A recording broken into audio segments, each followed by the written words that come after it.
You ever notice how the most fascinating stories are the ones people are almost afraid to tell? Stories that feel too real to dismiss, but too strange to explain. Near-death experiences live in that space.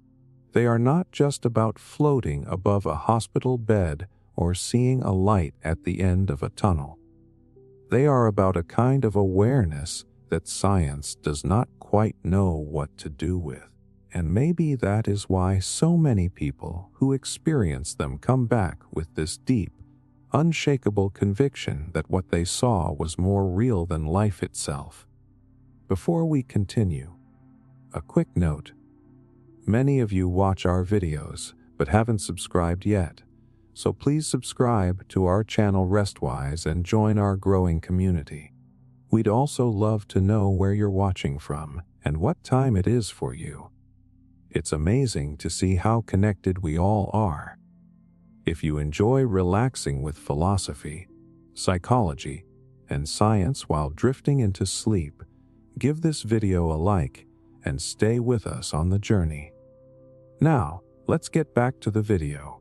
Here is the part that shocks people. Millions of individuals across cultures, religions, even age groups have reported these moments.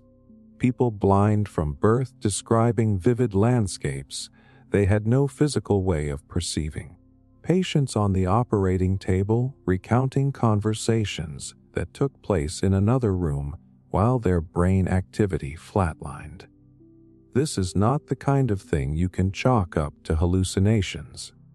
A hallucination does not give you verifiable details you should not have been able to know, and yet, time and time again, that is exactly what surfaces.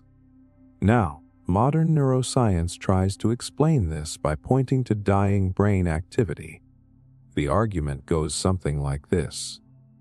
As the brain shuts down, neurons misfire, flooding the system with chemicals that create visions, tunnels of light, feelings of peace. But here is the catch. Some of the most detailed near-death accounts happen when brain activity has completely stopped. We are not talking about a fuzzy twilight state where there is still some flicker of consciousness. We are talking about total silence. Flatline. If consciousness were just a product of the brain, those stories should not exist. Yet they do. And here is where it gets really unsettling. People who have these experiences often describe them as more real than waking life. Not dreamlike. Not fuzzy, crystal clear. They talk about encountering deceased relatives, sometimes people they did not even know had passed. They describe a life review, where every action they ever took is replayed. But not just from their perspective. They feel what others felt because of their actions, as if morality itself is woven into the fabric of reality. Imagine that for a second. A universe where every choice echoes through consciousness, and you are forced to face the impact of your own life with complete honesty. That is not the kind of thing a random brain spasm would generate. That is the kind of thing that feels designed. Let's pause and validate what skeptics might say here. Of course, memory is tricky. Of course, humans are storytellers and culture influences the way we describe the unknown. No one is denying that. But what if we are looking at it backwards?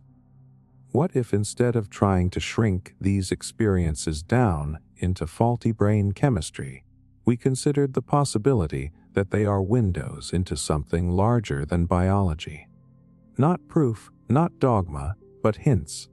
Clues that consciousness is not confined to the skull. Think about how stubborn science has been with paradigm shifts in the past. There was a time when doctors laughed at the idea of germs, a time when meteorites were dismissed because obviously rocks cannot fall from the sky. Every era has blind spots, and maybe consciousness is ours. We treat it as a byproduct of the brain, like smoke coming off a fire. But what if the brain is more like a receiver, tuning into something that continues after the body fails. Near-death experiences push us toward that question whether we like it or not. And then there are the implications people carry back. Many report a radical shift in values.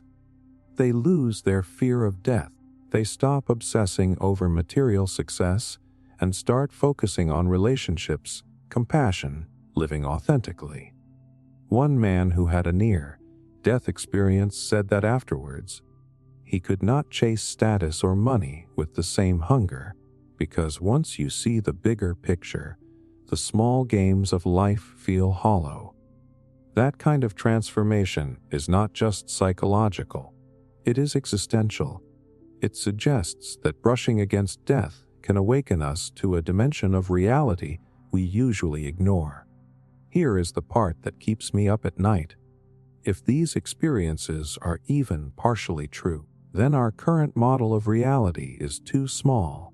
It means consciousness is not an accident of evolution, but something fundamental, maybe even indestructible. It means death is not an end, but a transition.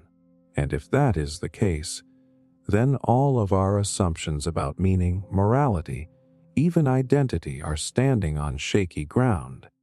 But let me leave you with this thought. Most people who go through a near-death experience say words fail them. They say it cannot be captured in language, that the human mind is not built to hold the scale of it. And yet, they come back trying anyway, driven by this urgency to tell others that life is bigger, stranger, and more interconnected than we think. What if we listened? Not as believers, not as skeptics, but as explorers. What might we learn if we stopped dismissing what does not fit and started asking what these stories are pointing toward? Entity encounters. When someone says they met an intelligence in a dream, you feel the impulse to smile and file it under personal myth. But those accounts pile up and stop sounding like rare fantasies. Encounters with entities appear in casual dreams, inside ceremonial ayahuasca and peyote journeys, during psilocybin therapy, and as the defining flash of a brief DMT breakthrough. They are not always benevolent. They are not always terrifying. They are often strikingly specific. The first shock comes from the recurrence. Across cultures and eras, people report beings who appear with agency. They teach, they trick, they guide, they test. Shamans describe spirit teachers. Medieval mystics report angels. Modern psychonauts report machine-like intelligences, geometrically adorned tricksters, or compassionate presences that feel like relatives. Some encounters include precise symbols or names, revealed during a session that later match external facts. Blind people sometimes report visual scenes under psychedelics, even though they have no visual memories. When similar motifs arrive in independent contexts, it stops feeling like coincidence. Neuroscience gives us a toolkit that explains part of the picture. Classic psychedelics reduce activity in the default mode network, weakening the high-level narrative that scaffolds self-identity. REM sleep and sleep deprivation remove other constraints and allow the mind to recombine fragments into vivid scenarios. Predictive processing theory says perception is the brain making hypotheses about sparse input. When the filters loosen, the brain fills in agents to organize chaos. That explains why agency appears, why these figures can feel morally charged or conversational rather than random. That mechanical account is powerful and parsimonious, yet it struggles with certain reports. People sometimes return with specific, verifiable content or with changes in behavior that persist for months. A person who encounters a guide that instructs reconciliation with a sibling may actually go and reconcile and experience lasting relief from depression. Clinical work with psychedelics shows persistent therapeutic outcomes after sessions that included intense visionary content. If these experiences were only meaningless noise, why would they produce coherent, sustained life change? It helps to validate both perspectives at once. Yes, the brain constructs meaning, and memory is malleable. Cultural expectations and storytelling shape how experiences are described. Those are real factors and deserve scrutiny. At the same time, consistent and specific anomalies are data. Science should investigate outliers instead of sweeping them into the wastebasket. When multiple independent witnesses describe similar interactions with agentic presences under diverse conditions, that reproducible pattern demands careful testing. What truly unsettles is the sense of interaction. Many reports describe back and forths. You ask a question and the entity answers in a way that adapts to what you asked. The being corrects misunderstandings, expresses emotion, or assigns tasks that linger after the experience. That feels different from passively watching a hallucination. Interaction implies information exchange. If information appears that the experiencer did not originate, then the simple internal noise model has extra explaining to do.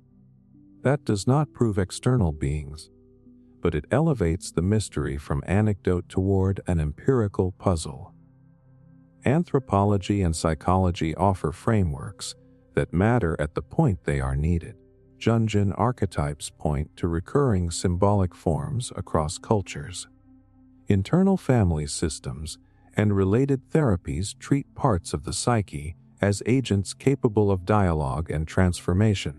From those perspectives, entity encounters could be dramatic activations of subpersonalities, events where internal parts present as autonomous actors with agendas. If so, that reframes psychotherapy, creativity, and spiritual practice. Working with these parts as if they were real agents can be profoundly therapeutic. There is also a practical ethics to consider. When someone returns convinced they spoke with an intelligence, their life often changes. Sometimes the change is healing and generous. People report new priorities, deeper relationships, and less fear of death. Sometimes the change is destabilizing. Encounters that feel malevolent can trigger prolonged anxiety or psychotic vulnerability if not integrated with care. That is why setting, screening, and aftercare matter. Ritual frameworks and supportive integration can help people translate odd experiences into durable growth rather than ongoing distress. Finally, consider the larger implication. If parts of the mind can present as apparently autonomous agents, then our models of self need refinement. If something genuinely other is communicating, then our definitions of mind and agency must expand. Either path demands humility. Most experiencers say language fails, metaphors are all that remain. Yet the memory reshapes priorities and beliefs. Whether entities are neurons, archetypes, or another domain of mind, the phenomenon resists easy categorization. It calls for careful empirical methods, compassionate integration, and a willingness to follow evidence even when it leads somewhere strange. Out-of-body states. You know that odd moment when you are falling asleep and suddenly feel like you are floating above your bed. For most people it is fleeting, a kind of glitch in the brain before waking up startled. But for others that moment stretches, deepens, and transforms into a full out-of-body experience. And here is where it gets interesting. We are not just talking about pathology, seizures, or random misfiring. We are talking about people who report leaving their physical body behind, traveling through space, sometimes perceiving things that can later be verified. The first shock is how widespread these reports are. Soldiers under extreme stress, patients during surgery, everyday people during meditation or even spontaneously in childhood. They describe hovering above their bodies, sometimes watching doctors work on them, sometimes gliding into another room and seeing details they should not know. In some accounts, they are able to recount events or conversations that took place far beyond their physical senses. When those details check out, it is hard to dismiss everything as hallucination. Science usually treats OBEs as errors in the brain's spatial map. There is a region in the parietal lobe that helps us anchor the self inside the body. Disrupt that map through trauma, stress, or direct stimulation, and you can feel like your perspective has shifted outside yourself. Neurosurgeons have even triggered OBE-like sensations by stimulating that area with electricity. So yes, there is a neurological mechanism at play. But here is the catch. A mechanism does not mean the entire phenomenon is an illusion. Just because you can describe the gears of a camera does not mean the photograph it captures is not real. And this is where OBEs stretch beyond simple pathology. Some people use them deliberately as part of spiritual practice. Tibetan Buddhism speaks of dream yoga, where practitioners train to consciously navigate dreams and step beyond the body. Indigenous traditions talk about soul flight, where shamans journey to gather information or healing. Even in modern contexts, ordinary people claim to induce OBEs through techniques like sleep paralysis navigation, binaural beats, or deep meditation. The fact that these methods appear across cultures suggests this is not just a random glitch, but a repeatable human capacity. Here is where validation matters. Of course, skeptics are right to say perception is unreliable. The mind can conjure entire realities that feel convincing. Anyone who has had a vivid dream knows that. But there are consistent accounts of OBEs producing verifiable information, and those cannot be brushed aside so easily. For example, hospital patients describing objects placed on high shelves that could not be seen from their beds, children describing details in adjacent rooms while unconscious. Are all of these fabrications? Unlikely. At minimum, they are data points worth studying instead of discarding. And think about what OBEs imply. If consciousness can project a perspective beyond the brain's normal boundaries, then selfhood is not as tightly locked inside the skull as we assume. It may be more fluid, more expansive. That changes how we think about identity, about memory, even about what survives death. People who have OBEs often come back with less fear, more curiosity about existence, and a sense that awareness is not confined. They talk about a freedom that makes them value life more, not less. The emotional logic here is powerful. Imagine living in a world where your body is not a prison but a vehicle, and where consciousness can slip out, explore, and return.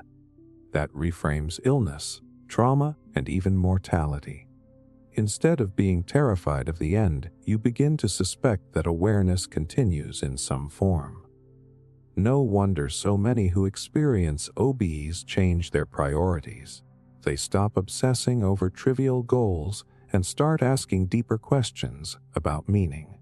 And there is a teasing mystery here too. If OBEs are more than brain errors, what are they windows into? Are they glimpses of a larger consciousness field we tap into? Are they evidence that perception can extend beyond the senses? Or are they telling us something even stranger, that reality itself is not fixed in the way we imagine, but responsive to awareness? Whatever the case, the phenomenon deserves more than dismissal. Out-of-body experiences sit at the crossroads of neuroscience, spirituality, and lived human transformation. They whisper that consciousness may be bigger than biology, that our sense of self might be a doorway rather than a container. And if that is true, then everything we think we know about life, death, and identity is just the beginning of the story. Sleep paralysis. Most people do not talk about it. They wake up shaken, drenched in sweat, their heart pounding, but they stay quiet because it feels too strange, too personal. Sleep paralysis is one of those experiences that hides in plain sight. You open your eyes, you know you are awake, you can see your room, maybe the glow of your phone on the nightstand, but maybe the curtains shifting in the air. But then you realize something is wrong. Your body will not move. You try to shout, to twitch a finger, to do anything, and nothing responds. That is when the fear kicks in. That is when the shadows in the room start to move. What shocks people is how incredibly common this state is. We like to imagine it is rare, that only a handful of unlucky people go through it. But surveys show that almost 1 in 5 people will experience sleep paralysis at least once in their life. That means millions upon millions of people worldwide have been pinned to their beds by an unseen force, unable to move, unable to scream, utterly convinced that something is there in the room with them. In Japan, they call it kanashibari. In Newfoundland, it is the old hag sitting on your chest. In African traditions, it is sometimes linked to witchcraft. In medieval Europe, it gave birth to the myth of the incubus, a demonic presence that pressed down on sleepers. The fact that this single phenomenon has birthed so many myths across cultures tells you just how powerful and unforgettable the experience is. Now science steps in with its neat explanation. During REM sleep, your brain shuts down the body so you do not thrash around acting out your dreams.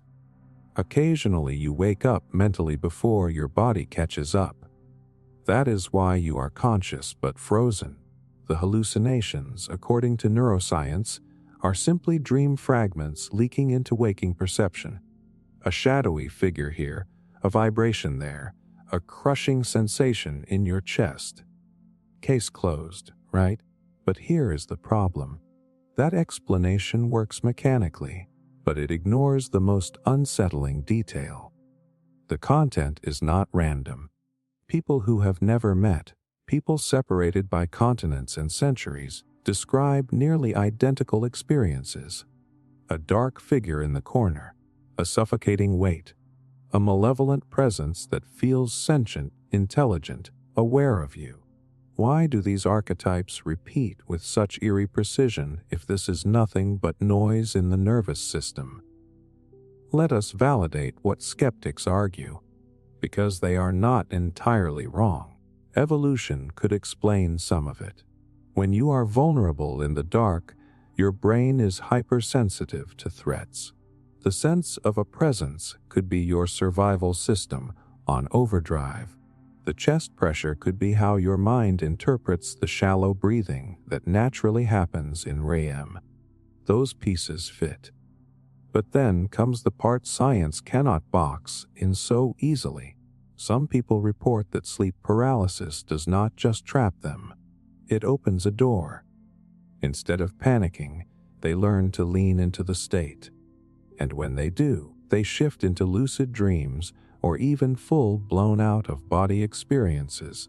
That is not pathology. That is potential. This is where things get exciting. Sleep paralysis might be less of a glitch and more of a threshold, a borderland between waking and dreaming. In that liminal state, awareness is awake, but the body is still in dream paralysis. It is a rare moment when you can observe consciousness transitioning between realities. That is why so many traditions, from Tibetan dream yoga to modern lucid dreaming practices, see this state not as a curse, but as a training ground. With intention and practice, people have used it as a launchpad into extraordinary states of awareness. Now think about the emotional impact. The first time someone experiences sleep paralysis, it can be pure terror. They are convinced they are dying, that a demon is in the room, that they will never wake up, but when they learn what it is, and more importantly, when they discover they can work with it, everything shifts. They stop resisting, start breathing, start observing, and sometimes that observation morphs into control. They realize they can turn fear into curiosity. They can step into lucidity. They can ride the paralysis into exploration instead of panic. Imagine how empowering that is, to transform what felt like a nightmare into a doorway. That is not just a psychological trick. That is a reframe of consciousness itself. And here is what lingers long after the episode ends. People come back with the sense that the shadows, the entities, the watchers in the corner, are not just hallucinations. They are convinced those presences carry meaning. Maybe they are projections of deep fears, archetypal guardians of the threshold. Maybe they are something else entirely, visitors we do not have language for. Either way, dismissing them as random dream fragments misses the bigger picture. The consistency across cultures, the transformative potential, the ability to consciously navigate this state, these are not the markers of a meaningless glitch. So here is the thought I want to leave hanging in the air. What if sleep paralysis is not a disorder, but a misunderstood state of awareness? What if the fear, the paralysis, the shadows are not flaws in the system, but invitations? Invitations to explore the hidden architecture of consciousness, invitations to see what lies between waking and dreaming, invitations to move past terror into discovery. Science can measure brain waves and muscle atonia, but it still struggles to explain why this state feels so alive, so inhabited, so meaningful. Maybe sleep paralysis is not a malfunction to cure. Maybe it is a frontier we have barely begun to explore. Hypnagogia. There is a moment most of us pass through every single night, and almost nobody talks about it. It is not waking, it is not dreaming. It is something in between, a slippery borderland where your mind drifts in and out of fragments, images, sounds, and flashes that vanish the second you notice them. This is hypnagogia, the twilight threshold between waking and sleep, and the strange thing is, we treat it like a blur, a forgettable in-between, when in reality it might be one of the most creative and revealing states of consciousness we have access to. The shock comes when you realize how many breakthroughs in art, science, and invention have been born in this space. Thomas Edison was famous for holding steel balls in his hand as he dozed in his chair. The moment he slipped into hypnagogia, the balls would fall, clattering on the floor and jolting him awake. He would then scribble down the ideas that flooded his mind before they vanished. Salvador Dali did the same thing with a spoon and a plate. Hypnagogia gave him surreal images that later appeared on canvas. Even great mathematicians and scientists described seeing solutions, diagrams, even fully formed insights appear in this liminal zone. If it is just random noise, why does it produce gold? Science explains hypnagogia as the brain downshifting. Alpha waves fade, theta waves rise, and the sensory gates loosen. You start to see shapes, hear voices, feel your body melting or floating. From a neurological point of view, your mind is blending dreamlike imagery with the last traces of external awareness. But here is the strange part. Unlike dreams, hypnagogia is not entirely immersive. You can be half awake, half observing, watching your brain generate images in real time. It is like being allowed backstage in the theater of your own mind. Skeptics will say it is nothing more than brain static, fragments of memory stitched together with nonsense. And yes, that is part of it. You can absolutely drift through flashes of randomness. Faces that morph, voices that whisper gibberish, landscapes that collapse before they form. But randomness alone does not explain why so many people find hypnagogia uniquely fertile, why it offers solutions they could not reach with deliberate effort, why it has been deliberately cultivated by thinkers across cultures as a source of insight. Here is where validation and curiosity matter. If you look at hypnagogia only as meaningless noise, you miss its function. The loosened grip of the logical mind allows the subconscious to surface. It is like lowering the filter that normally censors wild associations. The connections that emerge may feel bizarre, but in that chaos is creativity. Our waking mind loves straight lines and order. Hypnagogia loves leaps, metaphors, connections that make no sense until suddenly they do. That is why it can feel like being handed a key to a locked door. And this is not just about creativity. Hypnagogia can also be profoundly emotional. Many people report hearing the voice of a loved one, or seeing vivid scenes that stir deep feelings. Some describe it as a state where the boundaries between memory and imagination blur so completely that it feels like contact with something beyond. Whether that beyond is the subconscious mind or some larger field of awareness is the unanswered question. But the consistency of the reports tells us this state is far more than a biological hiccup. Here is something else to consider. Hypnagogia is one of the easiest altered states to access. You do not need substances, rituals, or extreme practices. You simply need to pay attention to the few minutes before sleep or the moments when you are waking up. If you can stay alert while your body relaxes, you can watch the transition unfold. That alone is astonishing. A naturally occurring altered state of consciousness available to everyone, every night, hiding in plain sight. Yet we ignore it because we think nothing important happens there. Now imagine what happens when you do start paying attention. Some people use hypnagogia as a gateway to lucid dreaming. Others use it for problem solving or creative brainstorming. Artists mine it for imagery. Writers capture fleeting sentences that bubble up uninvited. Musicians claim to hear entire melodies drift through the threshold. And everyday people use it as a meditative practice, a way to observe the mind without judgment. It is accessible, repeatable, and astonishingly consistent. That is not just noise. That is potential. But here is the tease. If hypnagogia can be cultivated, what else can it reveal?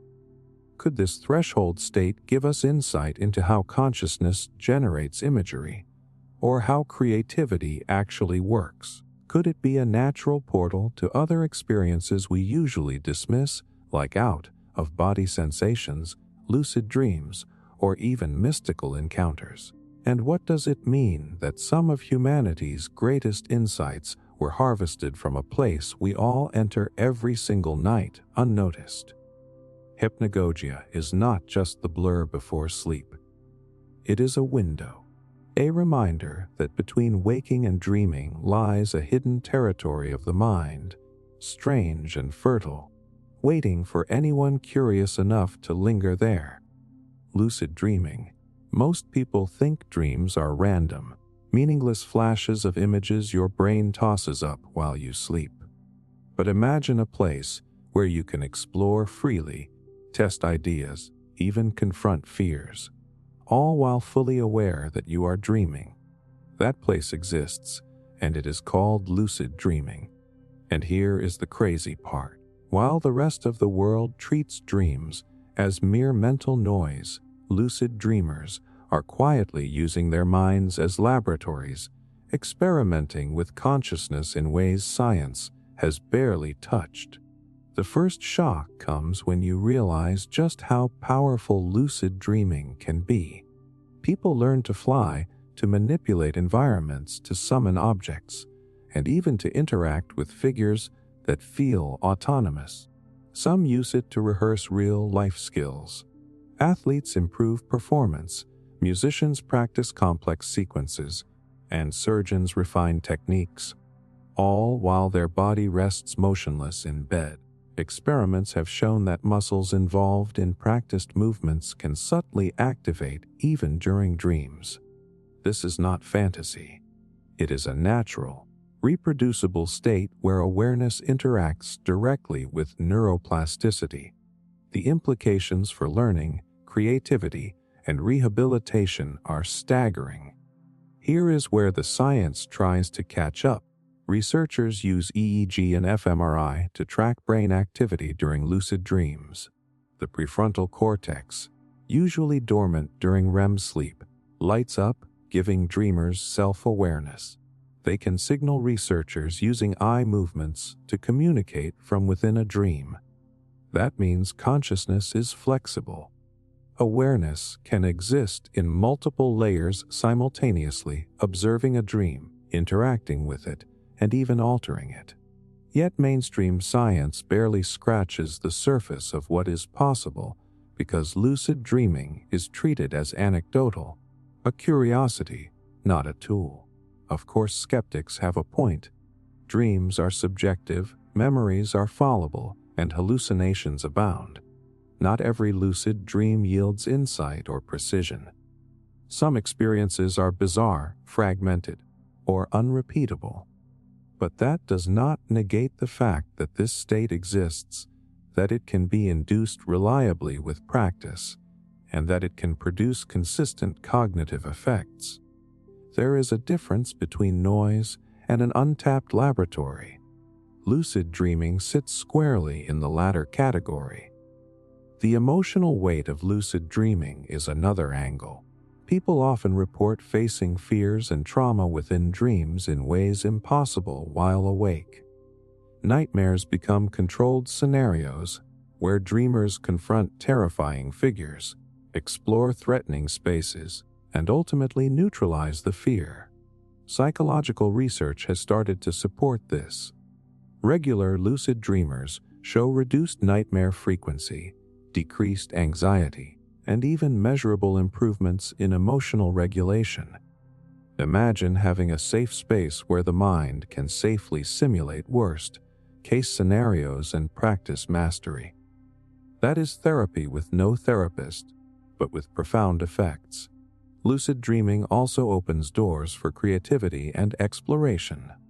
Writers describe generating entire plot lines, artists sketching vivid landscapes, and inventors testing concepts impossible in the waking world. Some report interacting with dream characters who offer insights or solutions the dreamer would never have thought of consciously. Whether these figures are facets of the subconscious, emergent intelligence, or something else entirely is unresolved. But the reproducibility of these interactions across cultures and individuals is striking.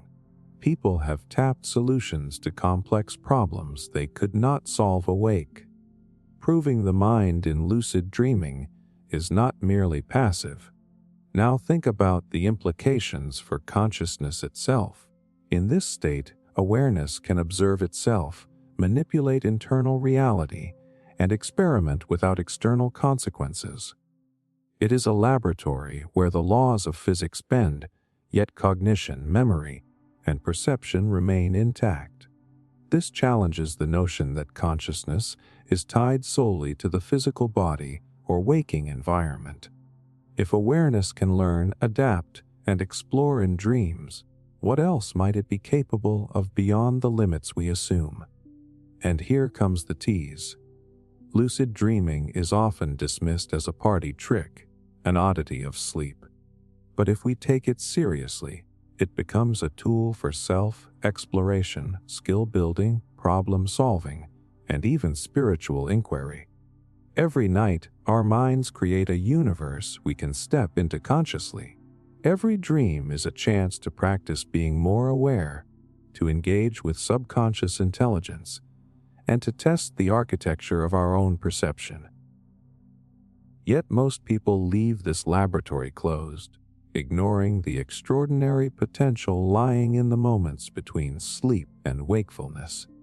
So here is the question that hangs. What could we discover if we systematically explored lucid dreaming like a scientific lab? Could we map cognition, test creativity, even probe the nature of consciousness itself from inside our own minds? And if ordinary people can do this without machines, drugs, or instruments, what does that say about the untapped capabilities we already carry? Lucid dreaming is not just a dream. It is a frontier, a laboratory, and perhaps one of the most underutilized tools for understanding what the mind is truly capable of. Time distortion. Time is supposed to be constant. You look at a clock, you feel the minutes pass. But what if I told you that time is one of the most malleable aspects of consciousness, and that altered states of awareness can bend it, stretch it, even collapse it entirely?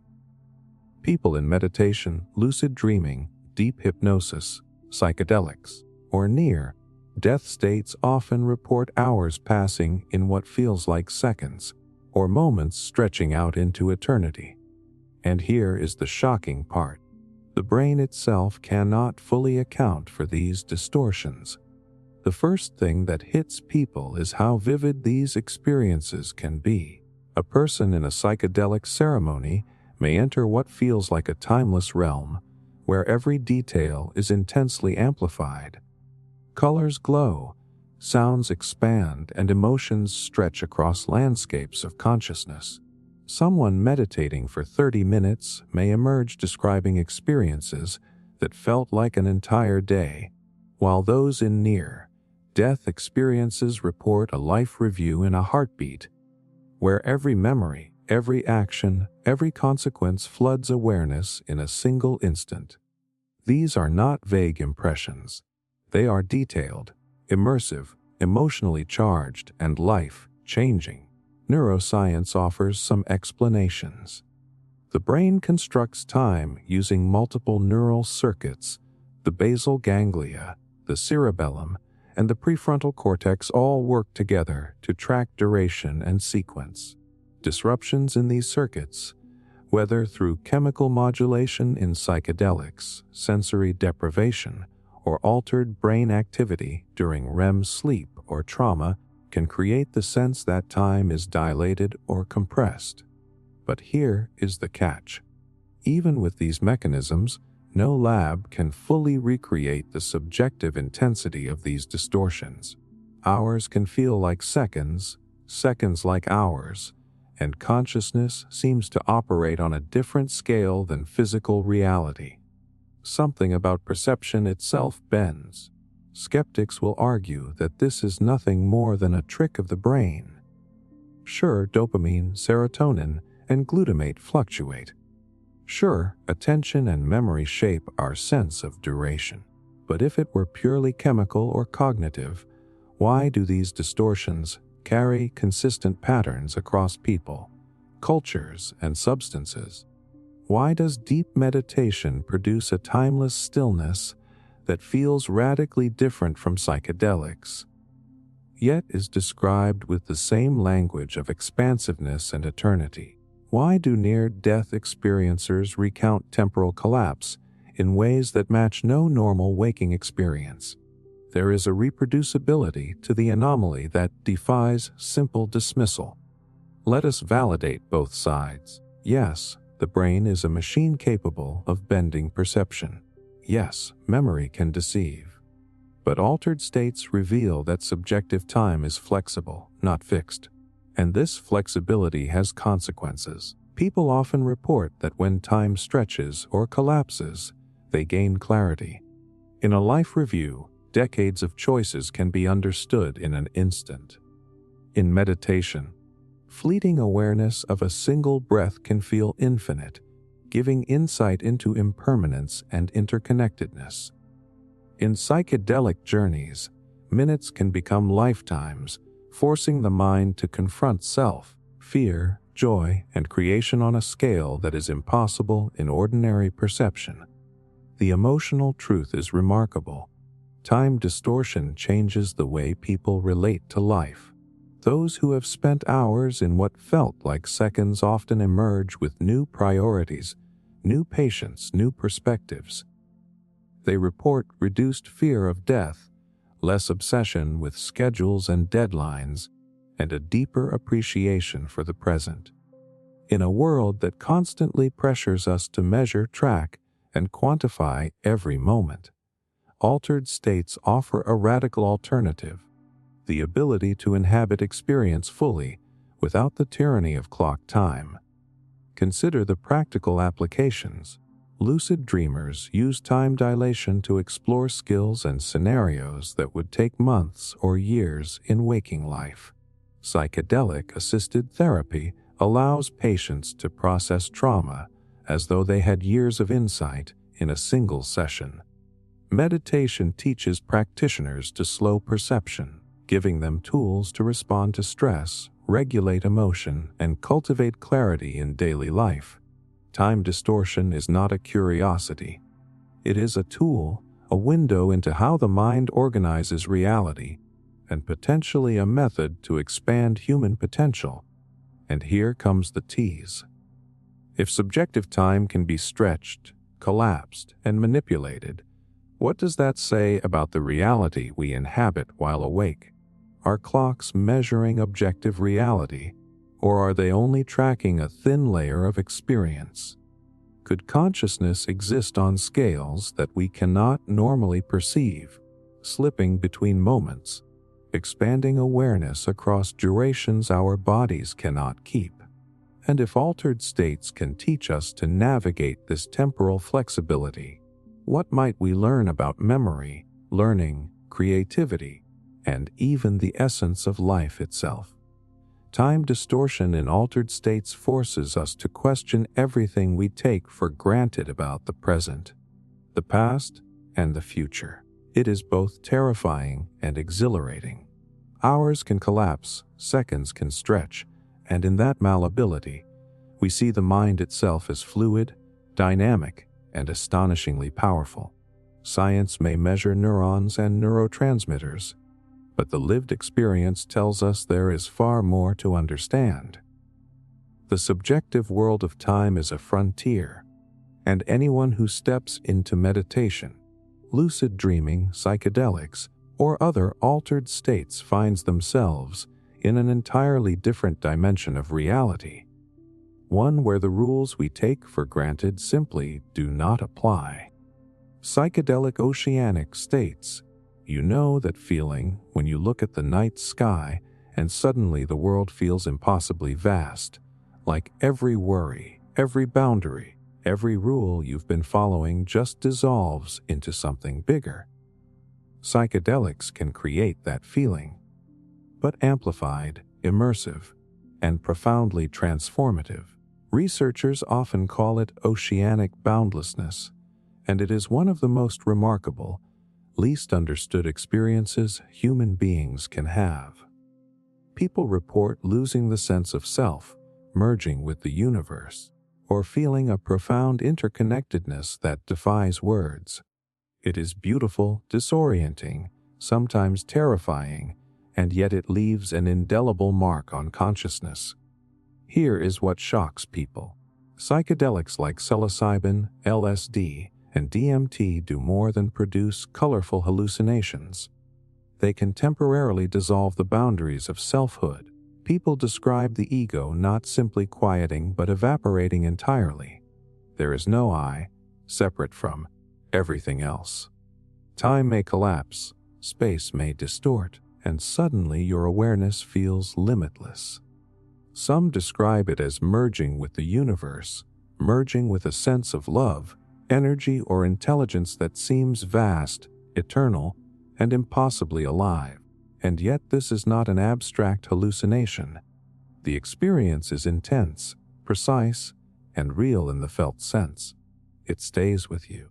Modern neuroscience tries to explain oceanic boundlessness through the brain's default mode network, the system responsible for constructing our ego, our sense of self, and the narratives we tell ourselves about reality. Psychedelics suppress this network, effectively turning down the mechanisms that normally keep selfhood intact. That accounts for the dissolution of boundaries, the feeling of merging, and the sense of being part of something larger. But here is the part that fascinates researchers. The intensity and emotional clarity of these states cannot be fully predicted by chemistry alone. People emerge transformed, often with enduring shifts in values, perception, and priorities. This is not a fleeting hallucination. It is a lasting recalibration of consciousness.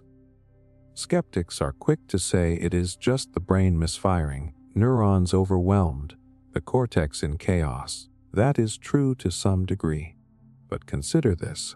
These experiences are remarkably consistent across cultures, substances, and individuals who have never met. Shamans in the Amazon describe it in the same terms modern psychonauts do. Scientists and ordinary people report similar sensations of boundlessness, unity, and timelessness. There is reproducibility in the phenomenon that defies the simple explanation of random brain noise.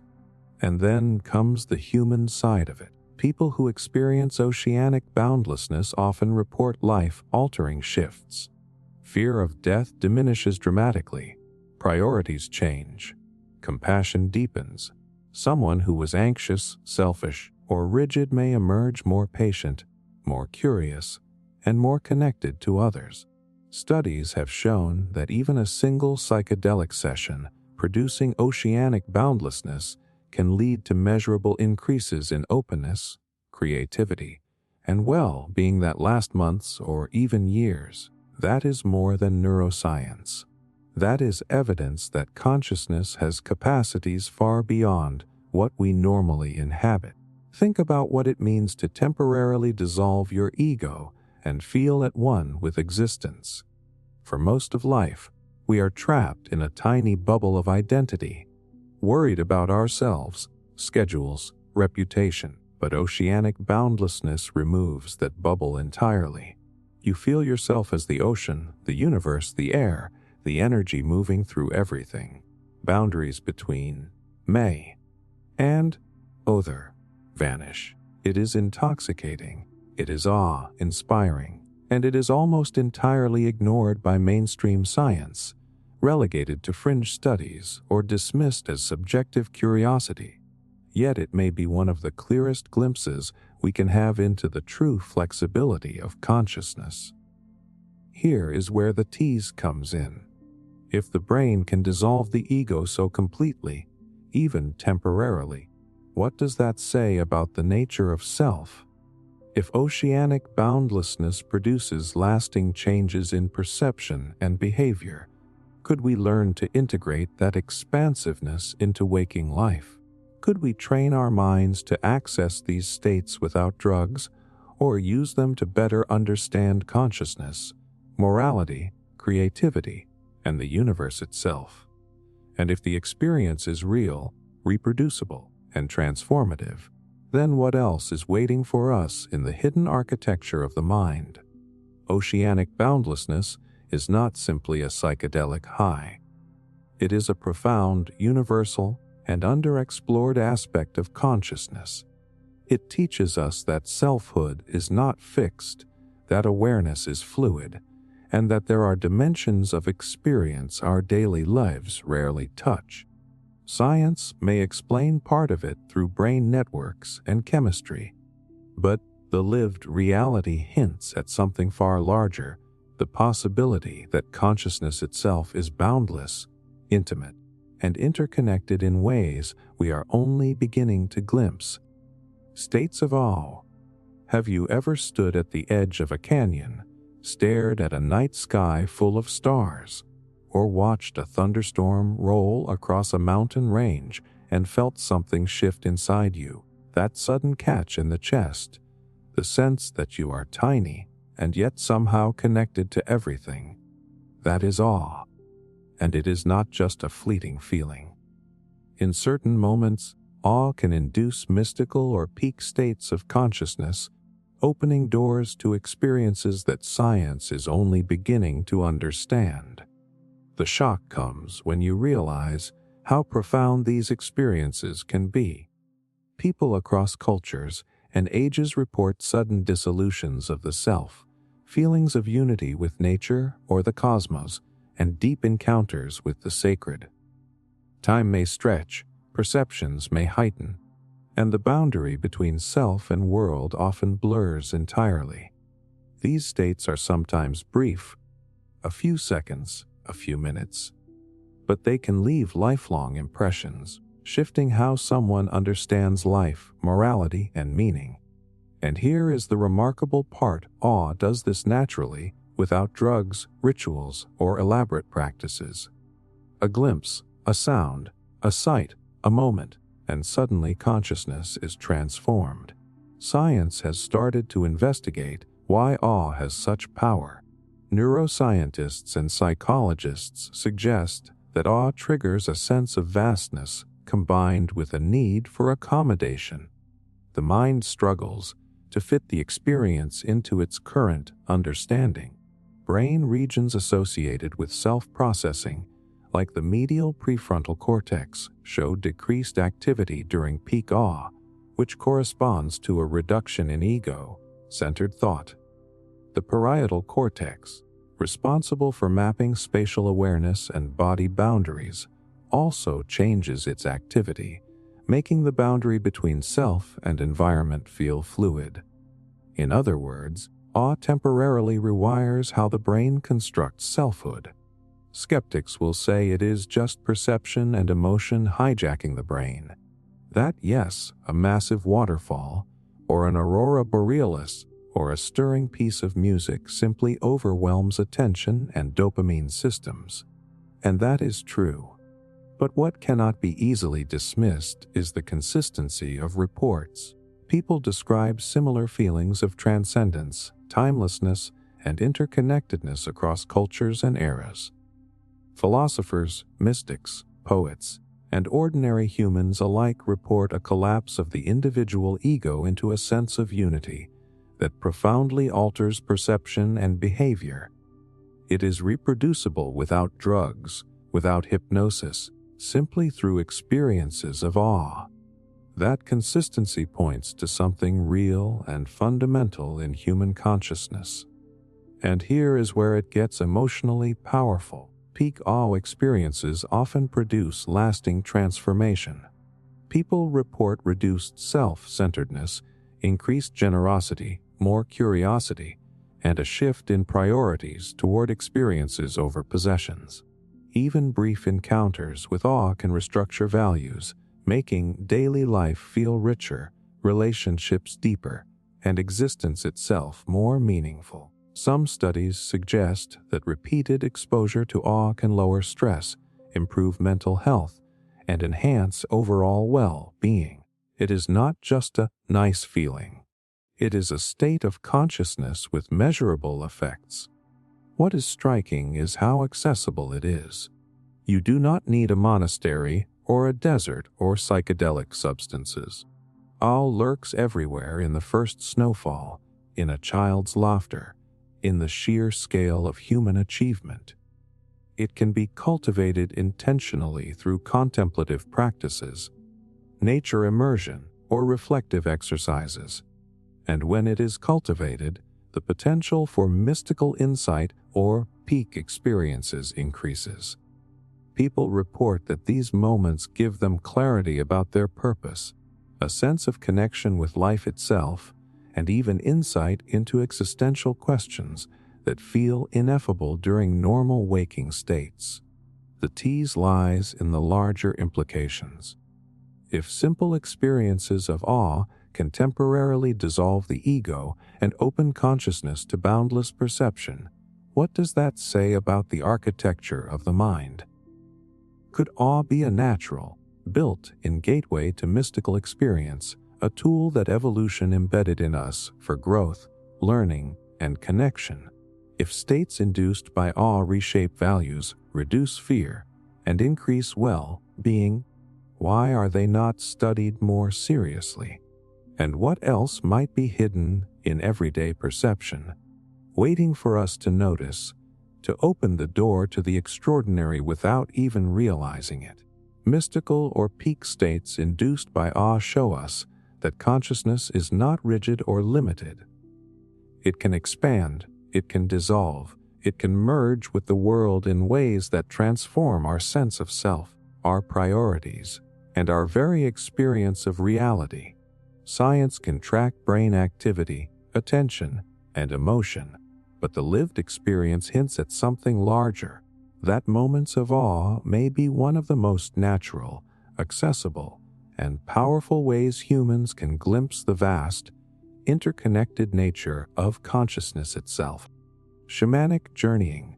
Picture a human being thousands of years ago, sitting by a fire, drumming rhythmically, eyes closed, body swaying, slipping into another reality.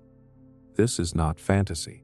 This is shamanic journeying, one of the oldest practices on Earth for accessing altered states of consciousness. What is striking is how universal it is. From the Amazon to Siberia to Africa to indigenous North America, cultures that never had contact with each other developed remarkably similar trance techniques. It is as if the human brain is wired for it, waiting for the rhythm, the chant, the dance to unlock a hidden mode of awareness. Here is the shocker. These journeys are not just daydreams or random hallucinations. People describe entering vivid, structured worlds. They travel through landscapes, encounter animals, ancestors, spirits, or entities, and often return with knowledge or healing. Entire communities trust these experiences enough to base rituals, health practices, and decision-making on them. And they are not occasional flukes. With drumming, chanting, fasting, or breathwork, shamans reliably induce these states across cultures. That kind of consistency suggests something deeper than imagination at play. Science, of course, has tried to catch up. Studies show that repetitive drumming at 4 to 7 beats per second shifts the brain into theta rhythms, the same range linked to dreaming and deep meditation. This theta state bridges waking and dreaming, opening a space where imagery becomes vivid and symbolic. Neurochemically, fasting, dancing, and sensory deprivation can all increase endogenous psychedelics like DMT and modulate serotonin and dopamine, creating fertile ground for altered perception. The mechanism makes sense, but what is harder to explain is the coherent structure and meaning people extract. How do unrelated cultures describe journeys to upper and lower worlds, encounters with guiding animals, or lessons from ancestral figures? Skeptics will dismiss it as cultural conditioning or fantasy. And yes, culture shapes the symbols. An Inuit shaman might encounter a polar bear where an Amazonian shaman meets a jaguar. But the underlying pattern, entering a trance, encountering beings, traveling through realms, repeats globally. That level of cross-cultural reproducibility is rare in purely imaginative states. Something about the brain, when shifted into trance, seems predisposed to produce this structured experience. Even skeptics must admit that the sheer universality is intriguing. What cannot be ignored is the effect on people's lives. Shamans use these journeys for healing, guidance, and problem-solving. Illness is reframed as spiritual imbalance, and the journey becomes a way to restore harmony. Hunters sought guidance for where to find food. Leaders sought clarity before making decisions, and in modern contexts, people practicing shamanic journeying report psychological benefits, reduced anxiety, a greater sense of connection, and healing from trauma. Whether the spirits are literal or symbolic, the journeys bring real change in how people live. Think about it this way. Shamanic journeying is like entering a built-in virtual reality, but one created entirely by your consciousness. You lie down, close your eyes, let the drum carry you, and suddenly you are walking through forests, climbing mountains, or soaring through skies more vivid than waking life. In this state, the boundaries between imagination, vision, and reality blur. And whether you believe in spirits or see them as subconscious archetypes, the experience feels undeniably real. People cry, laugh, collapse with relief. They emerge with messages, insights, and a sense of connection that cannot be reduced to mere fantasy. Now here is the tease. If the human mind can consistently create entire journeys across cultures with coherent symbolism, what does that say about the hidden architecture of consciousness? Are these journeys tapping into universal aspects of the psyche, like Jung's collective unconscious? Are they glimpses of other dimensions, as shamans themselves insist? Or are they showing us that consciousness itself is not confined to waking reality, but is capable of navigating landscapes we have barely begun to map? Shamanic journeying is more than ancient ritual. It is a cross-cultural blueprint for entering trance states that dissolve ordinary perception and open worlds of meaning.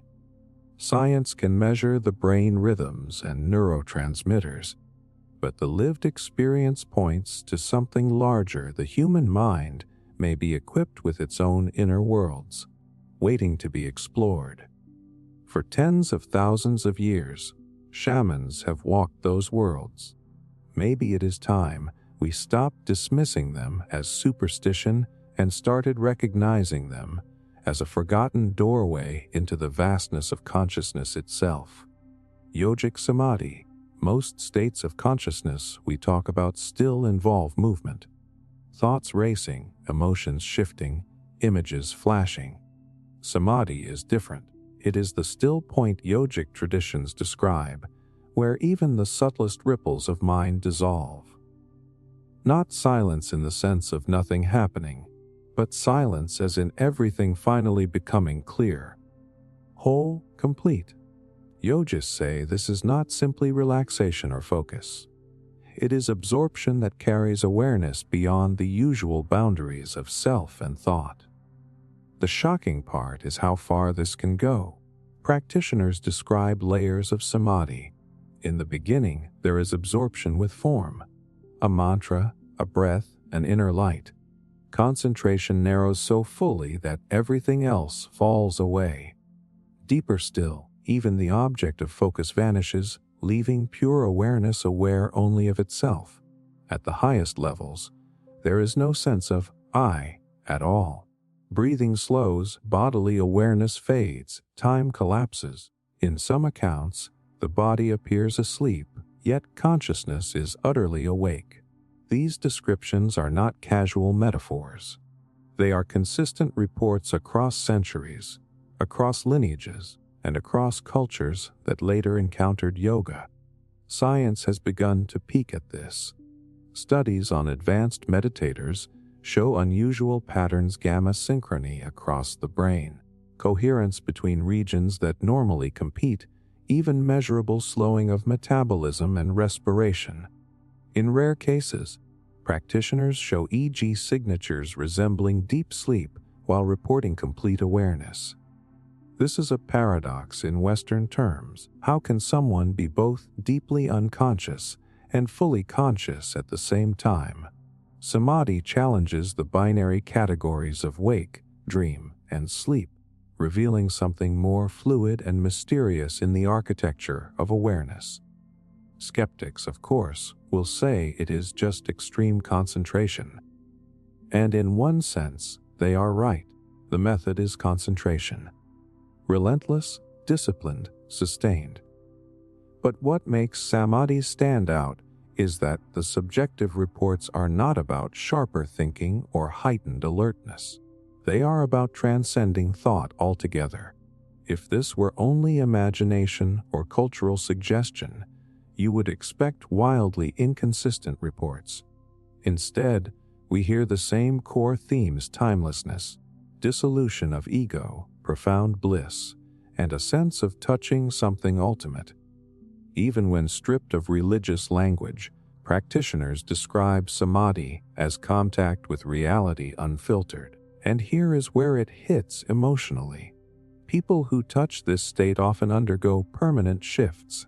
Fear of death diminishes. Priorities reorder themselves. Daily irritations lose their grip. There is a stability, a compassion, and an ease that radiates long after the meditation cushion. Yogis speak of samadhi as liberation because it reveals a perspective beyond the small self, a vantage point where suffering and striving lose their hold. For some, it is blissful absorption. For others, it is a profound neutrality, a stillness so complete it feels like freedom itself. Either way, the impact is transformative. Think about what that means. If ordinary awareness is like water constantly stirred, samadhi is the lake becoming perfectly still. In that stillness, the depths reveal themselves. You are no longer just thoughts, no longer just sensations, no longer just a body moving through time. Awareness recognizes itself. This is why yogis insist samadhi is not an altered state, but the natural state uncovered once distractions fall away. Altered states come and go, but samadhi is said to be what remains when all else is stripped back. And now, the tease. If human beings are capable of absorption so deep that time, self, and even thought dissolve, what does that say about the true nature of consciousness? Is samadhi simply the brain in an unusual configuration, or does it reveal something more fundamental? Awareness as a ground beyond mind and matter. Could this be the ultimate forgotten state, hiding in plain sight, requiring nothing but discipline and stillness to enter? And if so, why does modern science relegate it to a curiosity, when entire civilizations have treated it as the key to liberation? Samadhi challenges everything we assume about mind and self. It suggests that consciousness is not limited to thought, not tied to the body, not bound by time. It suggests there is a depth to awareness so vast that to touch it is to glimpse freedom itself. Yogic traditions call it absorption beyond mind. For us, it might be better named a reminder that beneath the noise of ordinary life, there is a state of being waiting, silent, patient, timeless. Sufi Whirling. There are states of consciousness that do not come through stillness, but through movement so intense it becomes transcendence. In Sufi traditions, the practice of whirling, the continuous spinning of the dervishes, is more than dance, more than ritual. It is a direct path into ecstasy, a way of loosening the grip of the ordinary self until the boundaries between body, soul, and the divine blur. Watch a dervish whirl long enough, and you see it, their eyes half closed, their movements effortless, their entire being surrendered to a rhythm that seems to come from beyond them. What shocks people is that this spinning can go on for an hour, 2 hours, sometimes longer, without dizziness, without collapse. Instead of exhaustion, practitioners describe being lifted into states of boundless energy, timelessness, and overwhelming love. The body seems to vanish, replaced by a sensation of being carried, of being dissolved into the presence of something vast and eternal. This is not simply endurance or physical training. It is a deliberate induction of ecstasy, a doorway into consciousness that science has barely begun to explore. From a neuroscientific perspective, whirling pushes the vestibular system, the inner ear's balance mechanism, to its limits. Normally, this would create nausea or disorientation, but with training and focus, the brain adapts. The repetitive spinning synchronizes brain rhythms, alters blood flow and induces shifts in the temporal and parietal lobes, areas involved in self-location and spatial awareness. This neurological disruption may explain why whirling dissolves the ordinary sense of self. The body spins, but the awareness feels still infinite, absorbed in something greater. Skeptics reduce it to brain overload, a kind of neurological trick. And yes, overstimulating the balance system can scramble perception. But what cannot be dismissed so easily are the consistent, life-changing effects practitioners report. Across centuries, Sufis describe the same qualities union with the divine, flooding joy, loss of self, and profound peace. These are not random hallucinations. They are structured, reproducible states that entire spiritual lineages have refined and safeguarded. If this were nothing more than dizziness, why would it produce such clarity, compassion, and devotion in those who practice it? The emotional heart of Sufi ecstasy lies in its purpose. Whirling is not performed for spectacle, but as an offering. Each turn is an act of surrender, the ego spun out of existence so that only love remains. For Sufis, this is union with God, not as an abstract concept, but as a felt reality that saturates the body and soul. Many describe it as drowning in love so vast it eclipses fear, anger, and separateness. Even observers often feel it, watching the whirling circle with a hush of reverence, as if touched by a field larger than themselves. Think about the symbolism. One hand lifted upward, receiving from the heavens, the other hand turned downward, giving to the earth. The body becomes a channel, the whirling a bridge between above and below, inner and outer, finite and infinite. The spinning itself reflects the cosmos, planets around stars, electrons around nuclei, galaxies in motion. The dervish embodies the dance of existence, and in surrendering to that rhythm, awareness is carried beyond the personal into the universal. What makes this so powerful is its accessibility. You do not need a lifetime of training to glimpse it. Even brief spinning practices, combined with music, chanting, or intention, can open cracks in the ordinary mind. People report joy release and a strange clarity after only minutes of whirling. Of course, the depth comes with discipline, but the principle remains. Movement itself can become meditation, trance, and transcendence. In a culture that prizes stillness as the gateway to spirituality, Sufis show us that the body in motion can reach the same luminous states. And here is the tease. If whirling can dissolve the self so completely that what remains is union, joy, and boundless presence, what does that tell us about consciousness? Is the self simply a fragile construction held together by sensory input, waiting to unravel with the right rhythm? Could the ecstatic states reached by Sufis reveal capacities of the mind that modern science has yet to name? And if surrender through movement can open the door to the infinite, what other overlooked practices might carry us into these forgotten realms of awareness? Sufi ecstasy and whirling trances remind us that transcendence is not locked away in monasteries or laboratories. It is available through rhythm, through surrender, through spinning until the self dissolves and love itself becomes the ground of reality. Science can trace the neurons and balance systems, but the lived experience speaks louder.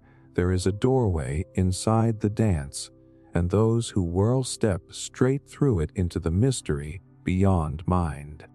Group flow. There are moments when a group of people moves together so perfectly it feels like something larger is playing through them. A jazz band improvises in real time, each musician anticipating the other's notes without speaking. A soccer team glides across the field as if guided by one mind. A circle of dancers spins and stomps, until the boundaries between bodies blur into pure rhythm. This is group flow, a collective state of consciousness where individuals lock into harmony and create more together than any one of them could alone. The shocking part is how real and measurable this is. In group flow, time can disappear, ego fades, and decisions happen effortlessly. People report heightened energy euphoria and a sense of unity so strong it feels telepathic, and science has begun to back this up. Brain imaging shows that during improvisational music or coordinated sports, participants' neural rhythms synchronize. Their heart rates, breathing patterns, even micro movements begin to align. In other words, group flow is not just a metaphor. The physiology of multiple individuals literally locks into coherence. Skeptics might call it coincidence or chemistry. Sure, adrenaline and endorphins surge during peak performance, and practice creates coordination. But these explanations miss the deeper mystery. Why do so many describe the experience as transcendent, as if an intelligence greater than themselves takes over? Musicians say the music plays them. Athletes talk about becoming conduits. Dancers describe being carried by something larger than the group. These are not just convenient metaphors. They are consistent reports from across cultures, disciplines, and generations. And here is the validation. Group flow has practical, reproducible conditions. It emerges when participants share a clear goal, maintain deep listening or attention, and balance individual skill with collective responsiveness. Too much ego or control, and it collapses. Too much chaos, and it fragments. But when the balance clicks, the group becomes a single organism. Psychologists have found that teams who regularly access group flow outperform those who do not only in music and sports, but also in business, innovation, and problem solving. What is happening here is not just performance. It is a state of consciousness unique to groups. The emotional power of group flow lies in the way it dissolves isolation. Humans are wired for connection, but most of our experience of self is solitary. In group flow, the boundary between self and other thins. You are still you, but you are also part of a larger intelligence, an emergent mind created in the moment. People describe this as intoxicating, deeply meaningful, even spiritual. It is why athletes chase the zone, why dancers gather in circles, why jam sessions last until sunrise. It is not just fun, it is communion. Think about how ancient this is. Drumming circles in tribal cultures, war dances before battle, communal singing in rituals. These were not entertainment. They were ways of entering group flow, aligning individuals into one heart, one breath, one movement. Even today, a crowd at a concert can fall into collective ecstasy, singing and swaying as if guided by an invisible hand. We often treat this as spectacle, but it is much closer to forgotten technology, a built-in capacity for the human mind to merge into collective consciousness. Modern science is starting to explore the mechanisms. Mirror neurons, which fire when we observe others' movements, may allow for instantaneous anticipation in dance and sports. Brainwave synchrony shows that shared attention literally puts multiple minds on the same frequency.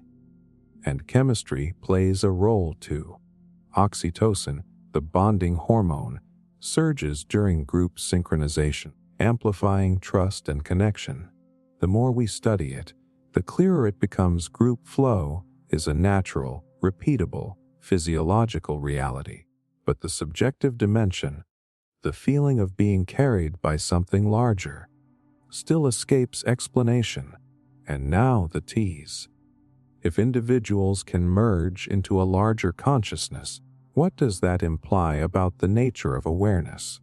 Are we separate beings sensing temporarily, or are we glimpsing a deeper truth? that consciousness itself is relational, collective, even-field, like. If group flow can make us feel whole, connected, and transcendent, why are we not studying it as seriously as meditation or psychedelics? Could this state hold clues to solving conflict, building unity, or even accessing intelligence beyond individual capacity? Group flow in music, dance, and sports shows us that transcendence is not only found in solitude or altered states. It can arise in motion, in sound, in teamwork, in the living rhythm of many becoming one. Science can measure the synchrony of brains and bodies, but the lived experience points to something larger, a forgotten state of consciousness hiding in plain sight, waiting every time humans gather, listen, and move together. Dream incubation. Across the ancient world, sleep was not just rest. It was a doorway. For the Greeks, Egyptians, Babylonians, and many others, dreams were considered messages, not random noise. And from this belief grew the practice of dream incubation. Intentional rituals designed to invite specific dreams for healing, for guidance, for revelation. Imagine lying down not just to drift off, but with the deliberate expectation that a god, an ancestor, or the deep mind itself would step into your dreams and hand you the answer you needed. What shocks people today is how widespread and organized this practice was. In ancient Greece, the cult of Asclepius, the god of medicine, constructed entire temples for dream incubation. Pilgrims would travel long distances to reach them. They would purify themselves with fasting, baths, and offerings. Then they would lie down in special chambers, sometimes on the skins of animals, and wait to dream. The belief was that Asclepius would appear in the night to diagnose the illness, prescribe herbs, or even perform a symbolic surgery inside the dream itself. Inscriptions carved in stone survive to this day, recording accounts of people who claim they were healed by these dream encounters. Egypt had its own incubation temples dedicated to Serapis and Imhotep, where people came not only for healing, but for divine messages about fertility, political decisions, and even the future of entire kingdoms. In Mesopotamia, clay tablets preserve detailed dream manuals, filled with symbolic interpretations meant to guide people after incubation rituals. This was not a fringe superstition whispered in private corners. It was a respected practice woven into the fabric of religion, medicine, and civic life. Dream incubation was one of humanity's earliest technologies of consciousness.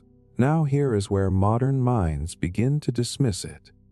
Science today often reduces dreams to random firings of neurons, a kind of mental housekeeping. So how could they possibly offer healing or guidance? But look closer. Psychology has proven that dreams can be influenced by intention. What we think about before sleep often surfaces in dream content. Modern lucid dreaming research shows that with focus, people can even train themselves to direct dream events. Experiments in dream incubation today confirm that setting a strong goal before bed, write it down, repeat it, visualize it, dramatically increases the chance of dreaming about that topic. Ancient rituals may have simply amplified this effect through fasting, chanting, and sensory immersion. And then there is the deeper truth. Dreams are not random. They are symbolic narratives drawn from the subconscious. They reflect fears, desires, intuitions, and insights that remain hidden when we are awake. Ancient cultures may not have had neuroscience, but they recognized this wisdom. By honoring dreams as sacred, by building rituals to court them, they created powerful frameworks for psychological transformation. A dream of a god curing your illness might seem mystical, but it could also provide the confidence and emotional release your body needed to heal. Hope itself is medicine. Think about the emotional gravity of this. A person who was sick, desperate, traveling miles to reach a temple, would spend days in ritual purification before lying down in the sacred chamber. They entered sleep with full expectation of divine intervention. The dream that followed, whether symbolic, subconscious, or visionary, carried enormous weight. For many, it meant renewed faith in healing, a sense of being cared for, a feeling that their suffering had meaning. The dream was not just a random flicker of the brain. It was an event, a turning point. Now consider how different this is from our modern relationship to sleep. We scroll on glowing screens, collapse into bed, and dismiss our dreams the moment we wake up. Rarely do we treat them as messages worth decoding, much less as sacred experiences. The ancients, however, saw the night as a field of communication. Dreams were oracles. They were bridges between human life and cosmic intelligence. For them, ignoring dreams would have been like ignoring the voice of the gods. And here is where the story deepens. Dream incubation was not only about healing the individual. It was also a way of binding the community together. In some cultures, dreams incubated in temples were shared publicly, woven into myths and rituals that guided collective life. The dreamer became a messenger for the group, not just for themselves. This collective use of dreams points to something profound, that ancient people saw the dream world as a shared resource, a collective well of wisdom. Now the question arises, what are we missing? If the ancients could deliberately shape their dreams through ritual, intention, and belief, what possibilities lie dormant in us today?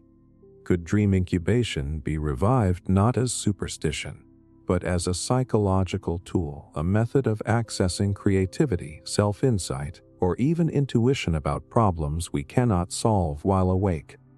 We know that artists, scientists, and inventors often receive breakthroughs in dreams. Imagine what would be possible if we cultivated this ability deliberately. And the tease goes further. If dreams can be guided, if they can reveal insights hidden from the conscious mind, then where exactly are these messages coming from? Is it simply memory reorganizing itself? Or is the dream state a deeper layer of consciousness that connects us to something larger than the individual? The collective unconscious, or perhaps something even more mysterious. Ancient dream temples may not have been mere superstition. They might have been the earliest laboratories of the human mind, places where people systematically explored the frontier between intention, imagination, and the dream world. Dream incubation practices in ancient cultures remind us of something we have almost forgotten, that sleep is not passive. It is a landscape of potential, a place where healing, creativity, and even guidance can be sought if we approach it with reverence. Science may try to reduce dreams to mechanics, but the lived experiences across millennia suggest a deeper truth. Dreams are not background noise.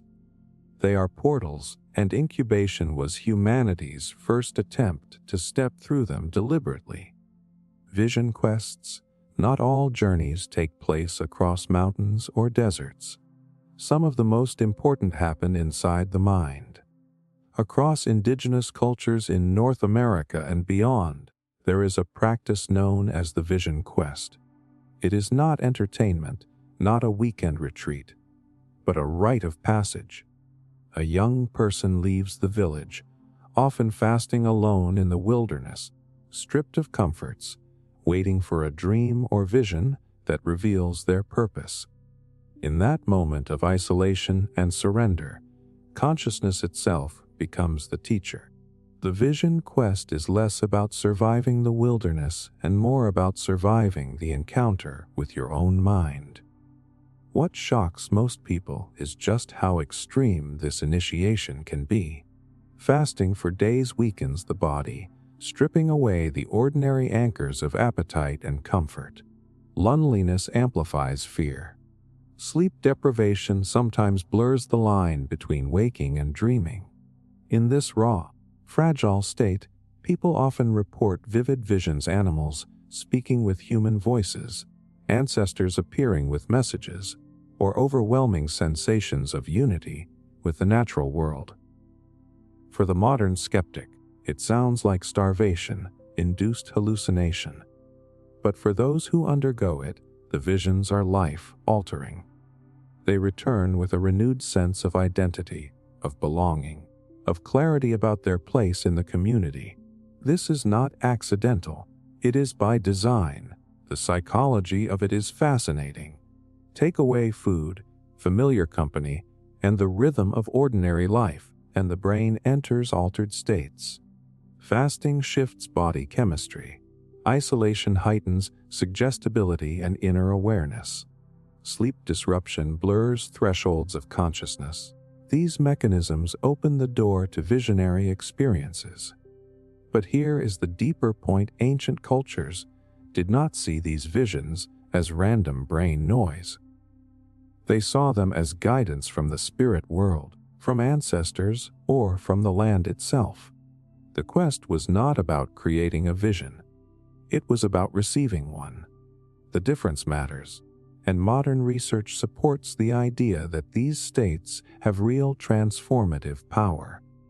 When the sense of self is destabilized through deprivation or solitude, the brain often produces symbolic experiences that feel deeply meaningful. These symbols, whether drawn from memory or imagination, can reorganize a person's story about themselves. In psychology, this is called narrative reframing. In spiritual language, it is revelation. Both point to the same reality, that a vision quest can mark the end of one life chapter and the beginning of another. The emotional force of the vision quest comes from its role as initiation. In many indigenous traditions, it was a threshold between youth and adulthood, between uncertainty and responsibility. The individual faced fear and hardship not just for themselves, but to prove readiness for the community. When they returned, they were no longer the same. They had encountered the wilderness of their own mind and come back with a gift, clarity, strength, and often a symbolic vision that gave them direction for years to come.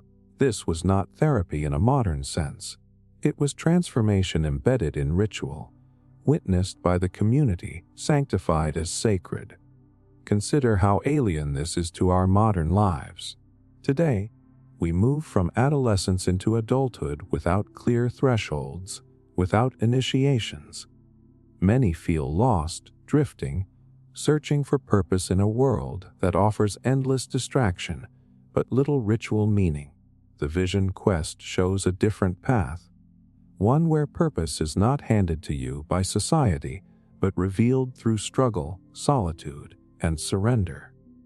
It suggests that consciousness, when pushed to its limits, contains within it the seeds of renewal. Think about the symbolism. The wilderness is not just physical. It represents the unknown inside us. The fasting body mirrors the stripping away of identity and ego. The dream or vision that arrives is not only guidance, but a new anchor for who we are becoming.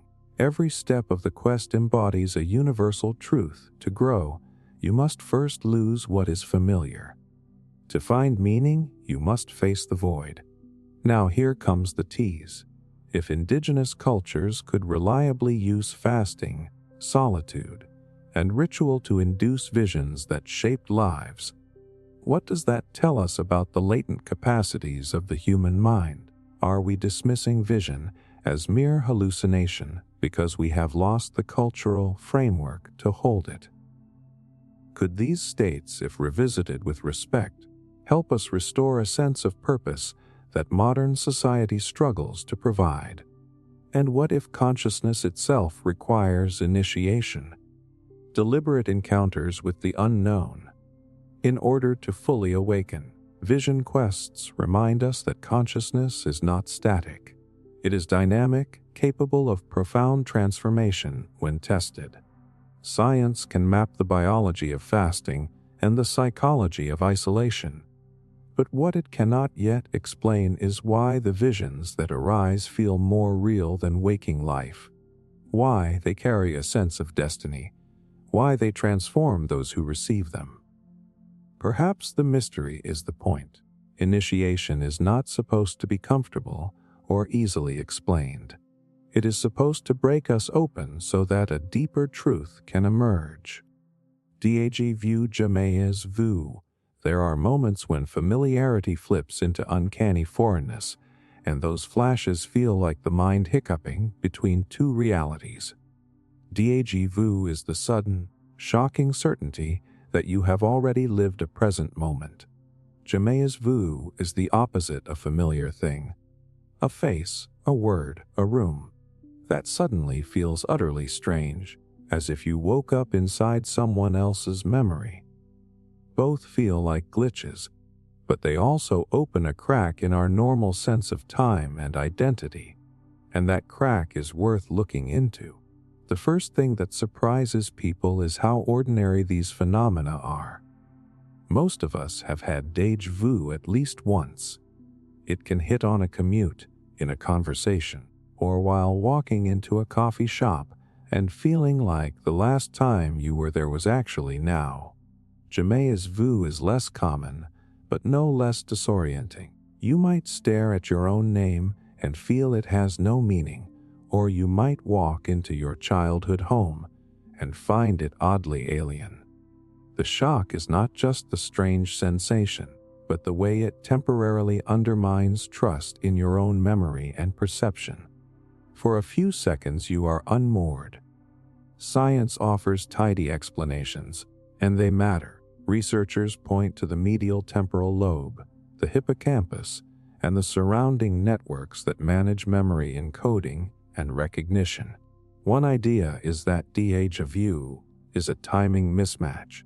The brain processes the sensory input twice in rapid succession, but labels the second pass as a memory because of a split-second delay. That micro-error tricks the recognition system into saying, "This is familiar because it feels like a memory." Jamais vu might be a kind of recognition failure caused by fatigue, repetition, or transient disruption in the same circuits, producing the eerie sense that what should be known is now alien.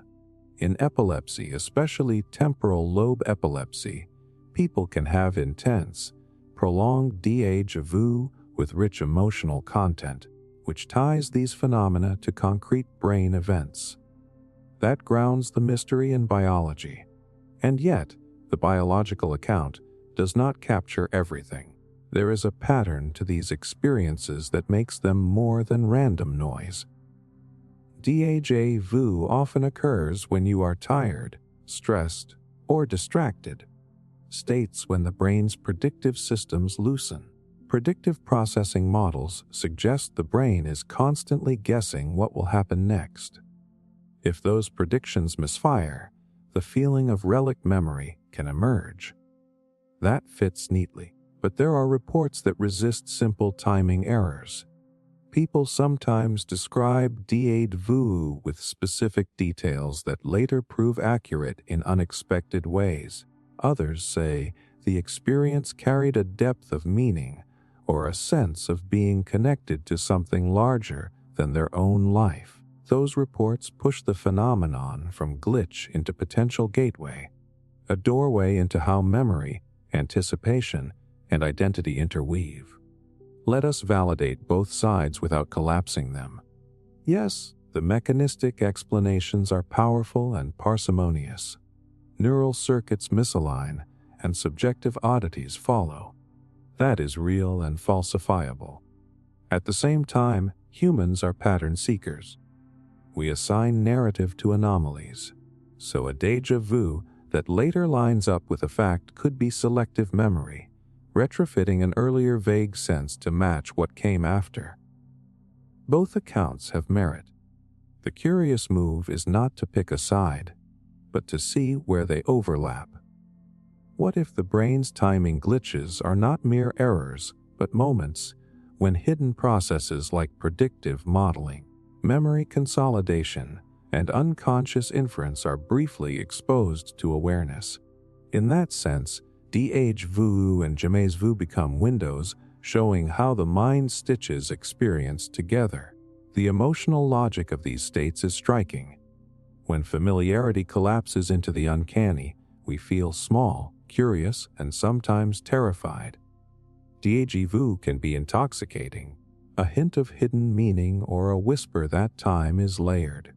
Jamais Vu can be destabilizing, an erosion of identity that makes people anxious. Many report afterwards an altered sense of life's continuity. People who experience powerful Déjà Vu sometimes reassess their priorities, sensing a strange significance in ordinary moments. Jamais Vu can likewise catalyze introspection, forcing us to ask which parts of our identity are constructed and which feel fixed. Both can be unsettling but also catalytic, prompting reflection and sometimes change. There are practical reasons to study these moments more seriously. If Déjà Vu reveals lapses in memory consolidation, it could teach us about how memories form and how to prevent pathological distortions. If Jamais Vu exposes conditions where recognition fails, it might illuminate early signs of cognitive decline or dissociative conditions. Clinical work in temporal lobe epilepsy already shows how intense Déjà Vu can be a window into neural dysfunction. But beyond pathology, there is the quieter possibility that these experiences reveal the architecture of consciousness itself: prediction, recognition, integration. In other words, glitches could be data. Now the tease that keeps curiosity alive. If Déjà Vu and Jamais Vu are moments when the brain's normal filters drop, what else becomes visible in that brief clearing? Could these states be exploited, not to chase mystical meaning, but to study consciousness in its raw mechanics? Could artists and creatives use controlled techniques to induce mild Jamais Vu and shake habit from perception, thereby making room for novelty?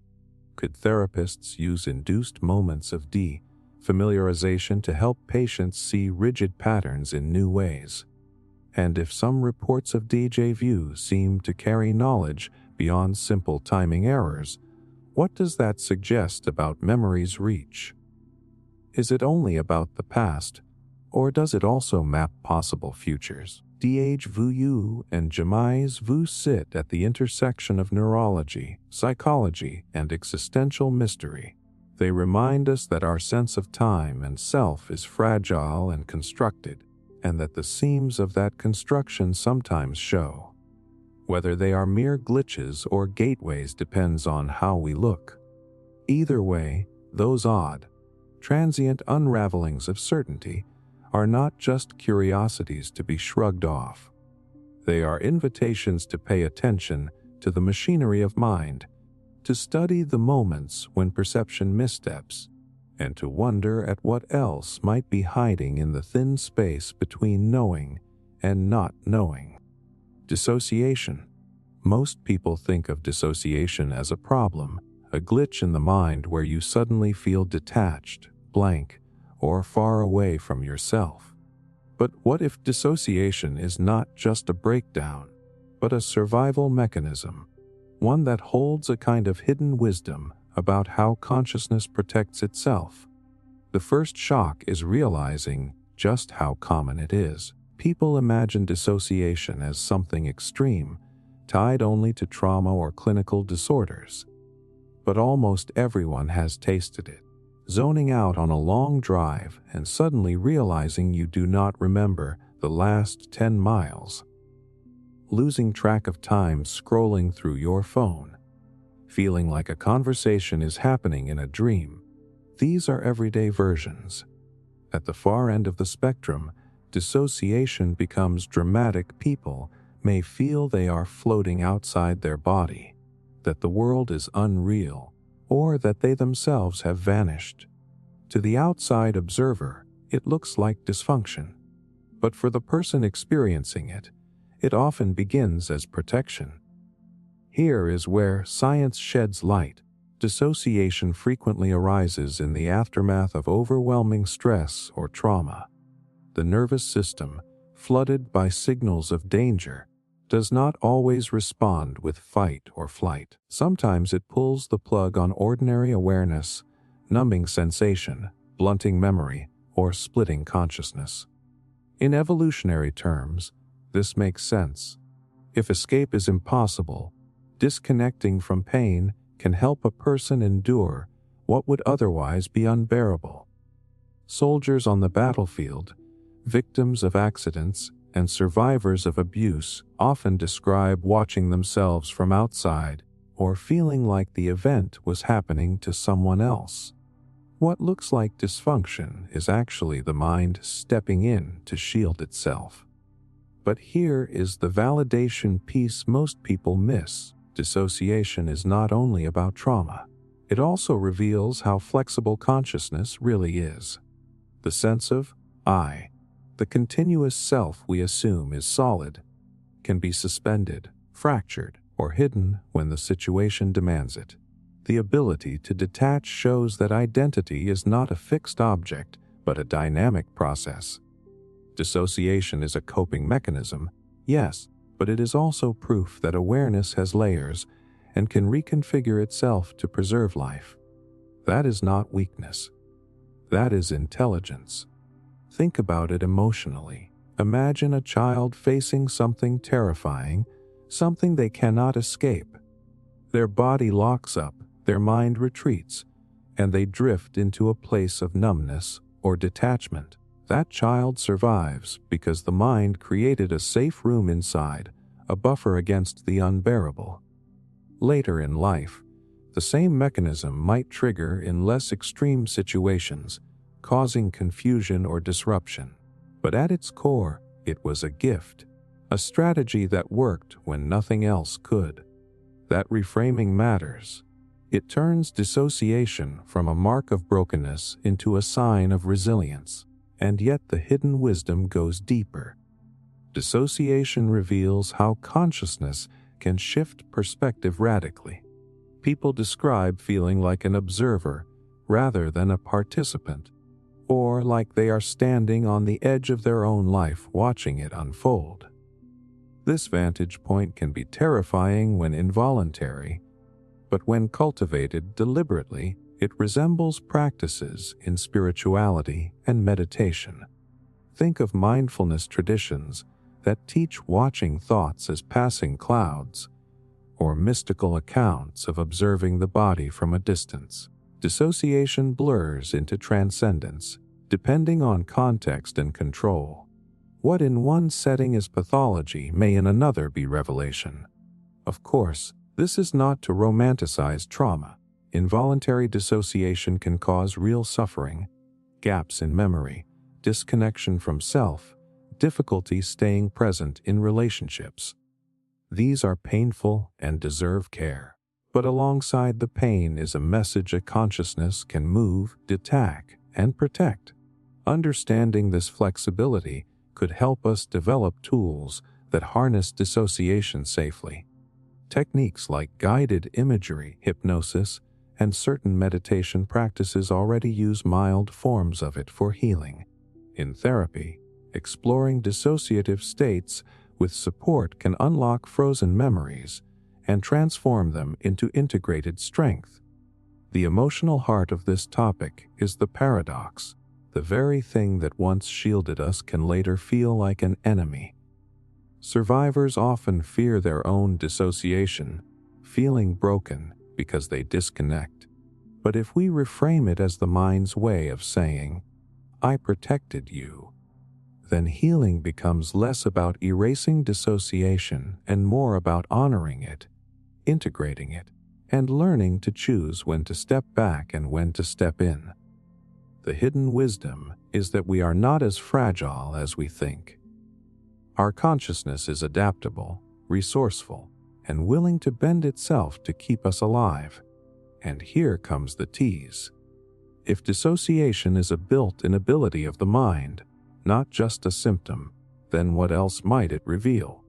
Could learning to move in and out of self-identification become a skill, a doorway into exploring other dimensions of awareness? Could the same mechanism that protects from trauma also unlock states of creativity, spirituality, or insight? What if dissociation is not just survival, but also a forgotten tool? A reminder that the self we cling to is more flexible, more fluid, and more expandable than we dare to admit. Dissociation as survival and hidden wisdom reminds us that consciousness is not a brittle light bulb that flickers out under stress. It is more like a flame that can bend, dim, or hide without being extinguished.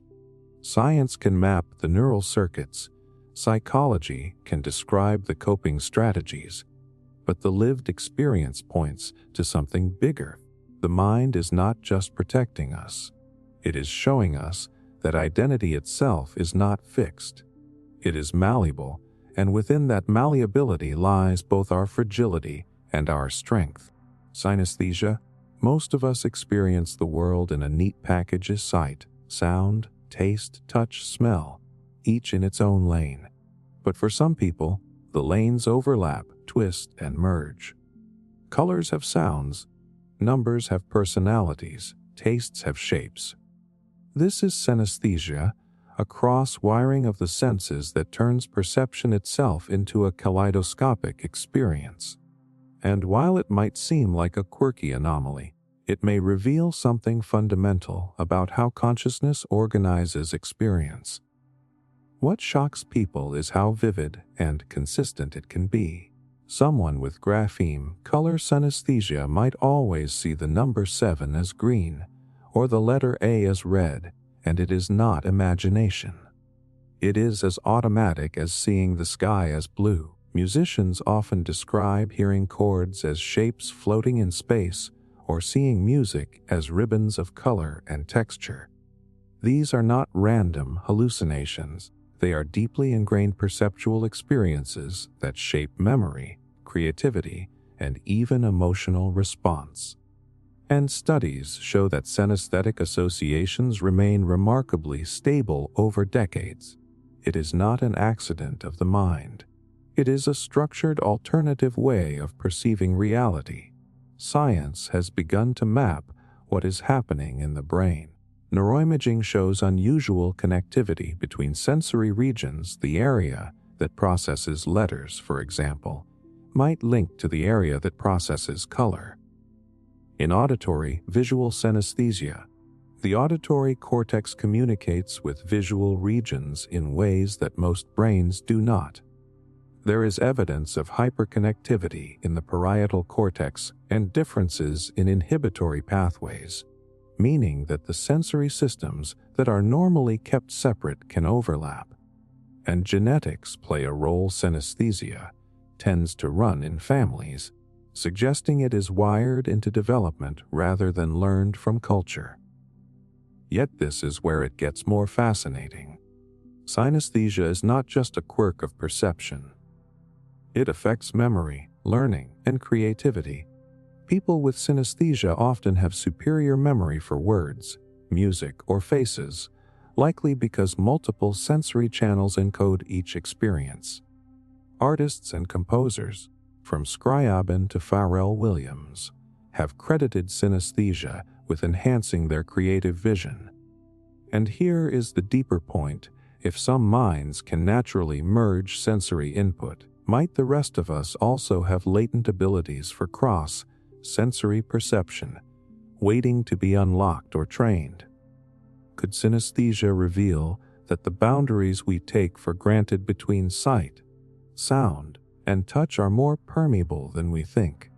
Skeptics might dismiss synesthesia as metaphor or imagination, but experiments with color, letter associations, sound color matching, and consistency tests confirm that it is real and measurable.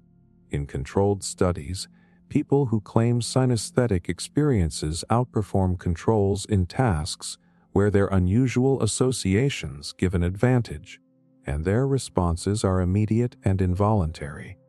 This is not a quirk you can fake or forget.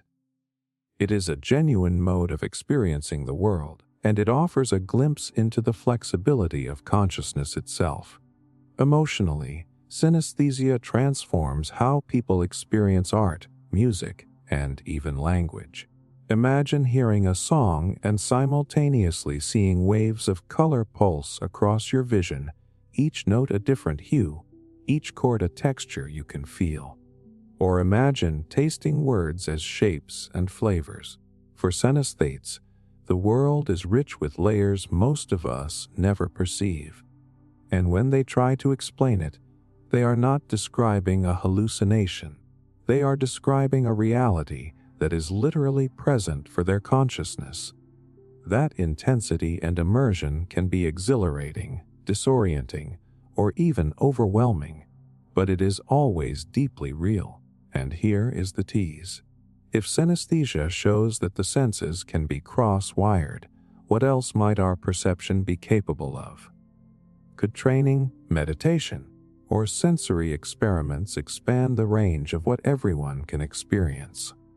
Could we develop new forms of communication or creativity by learning to perceive sound as color, emotion as texture, or taste as music? More provocatively, what if consciousness itself is fundamentally multi-sensory, and the separation of the senses is an artifact of culture, education, or neural pruning? Synesthesia might be the mind giving us a peek behind the curtain. Synesthesia and cross-sensory perception reveal that reality is not fixed, and the human mind is far more flexible than we usually assume. Science can measure the circuits and map the hyperconnectivity, but the lived experience points to something larger. Consciousness is not confined to the ordinary boundaries of perception. For those with synesthesia, every moment is richer, every experience layered, and every encounter with the world a reminder that the mind is capable of seeing, hearing, and feeling far more than we normally allow ourselves to notice. Automatic writing. There are moments when the hand moves across paper and the mind has no idea what it will write next. Words flow with a rhythm that feels alien, yet undeniably personal. Automatic writing is the practice of letting the hand record thoughts, images, or even entire narratives that seem to come from somewhere beyond conscious intent. Channeling is the broader form of this, allowing a voice, presence, or intelligence to speak through you. To most people, this sounds strange or supernatural, but history and modern practice suggest that automatic writing may tap into hidden layers of consciousness we rarely access. The first shock is how consistently this occurs across cultures and centuries. In spiritualist movements of the 19th century, participants claimed to receive messages from the deceased with remarkable clarity. In Eastern traditions, some Buddhist and Taoist monks use similar techniques to access states of insight or inspiration. Artists, writers, and composers throughout history have described sudden floods of words or ideas appearing as if from nowhere, often during altered states or deep focus. These are not isolated anomalies. They are patterns repeated in human experience, suggesting that the mind has mechanisms capable of producing material that bypasses ordinary conscious control. Modern research provides some perspective without diminishing the mystery. Studies of automatic writing show that the brain exhibits decreased activity in regions associated with conscious decision making and increased activity in networks tied to imagination and memory retrieval. The hand moves with minimal conscious interference, yet the content is coherent and often meaningful.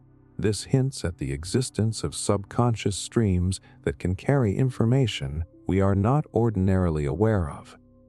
In other words, automatic writing may be a deliberate bridge between conscious and unconscious mind. Skeptics argue that automatic writing is simply ideomotor action. The hand moves unconsciously based on prior knowledge, desires, or expectation. And in many cases, that is true. But the deeper point is that even if the mind is producing the content, it is producing it outside of ordinary awareness.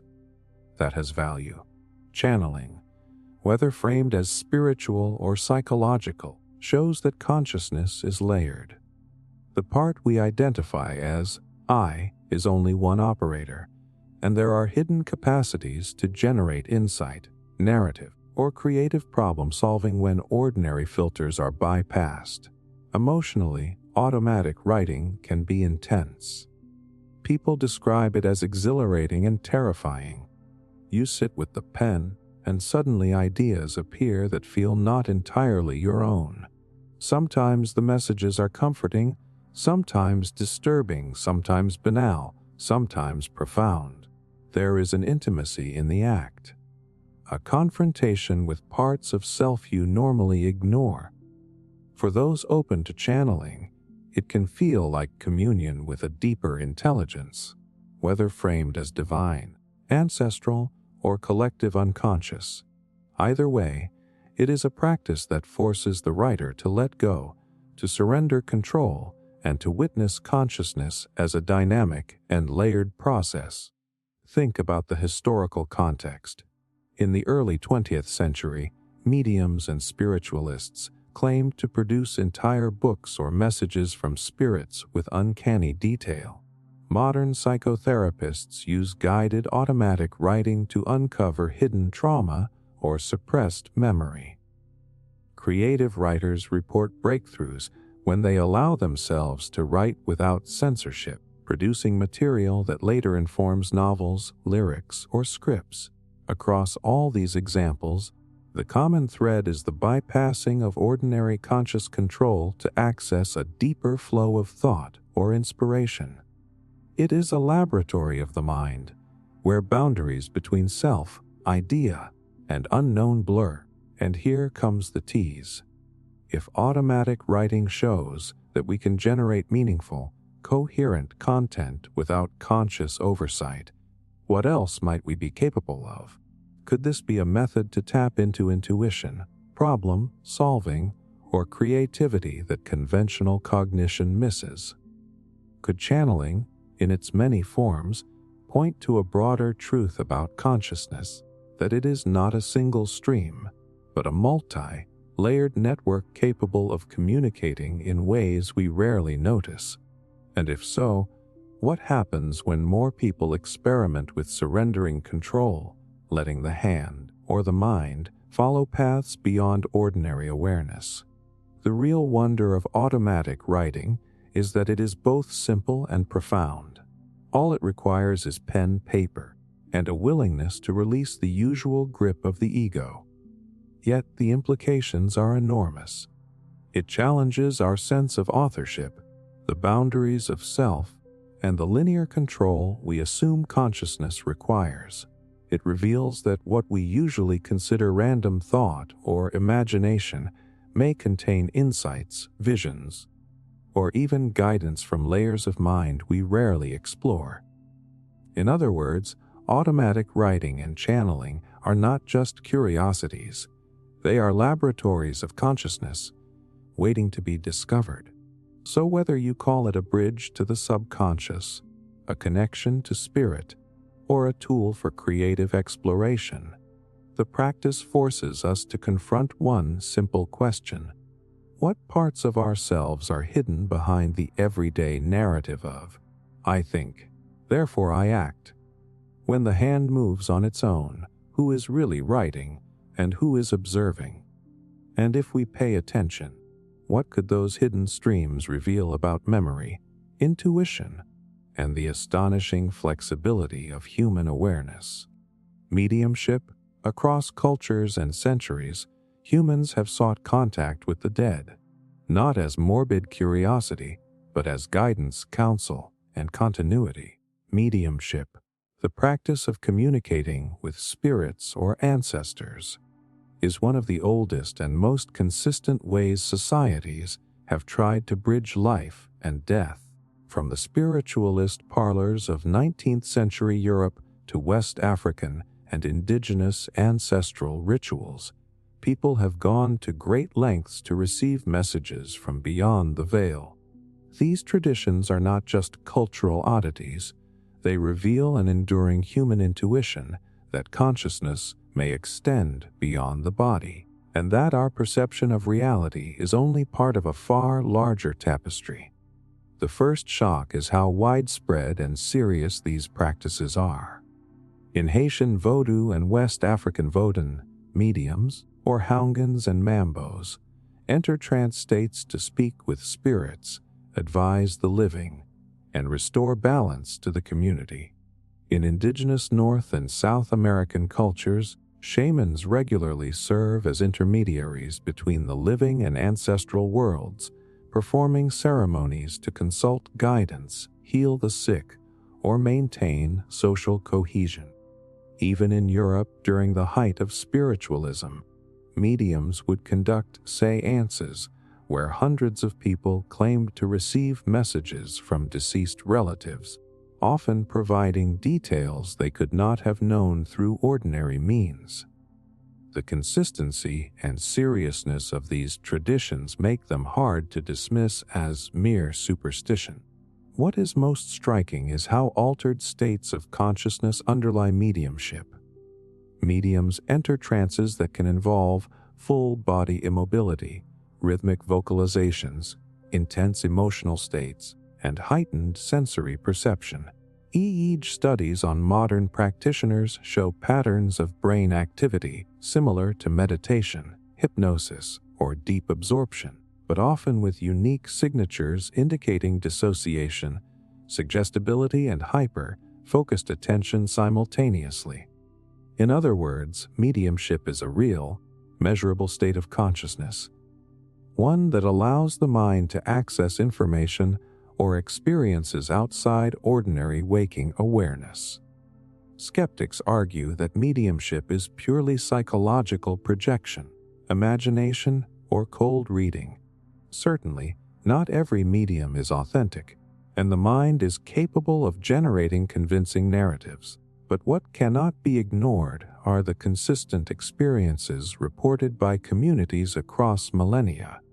People describe guidance that improves relationships, predicts practical outcomes, or conveys knowledge previously unknown to the living. Anthropologists and psychologists studying these phenomena note that even when fraud is removed, the transformative effects on both medium and participants are profound. These practices operate at the intersection of psychology, culture, and perhaps something deeper, hinting at the latent capacities of human consciousness. Emotionally, mediumship and ancestral contact carry tremendous weight. Imagine losing a loved one, then encountering a presence in ritual or trance that offers reassurance, advice, or simply acknowledgement. The experience often restores a sense of continuity and meaning. Communities use these practices to maintain cohesion, transmit wisdom across generations, and integrate grief into life rather than suppress it. Mediumship is not just personal, it is communal. It treats consciousness and memory as living threads connecting the past, present, and future.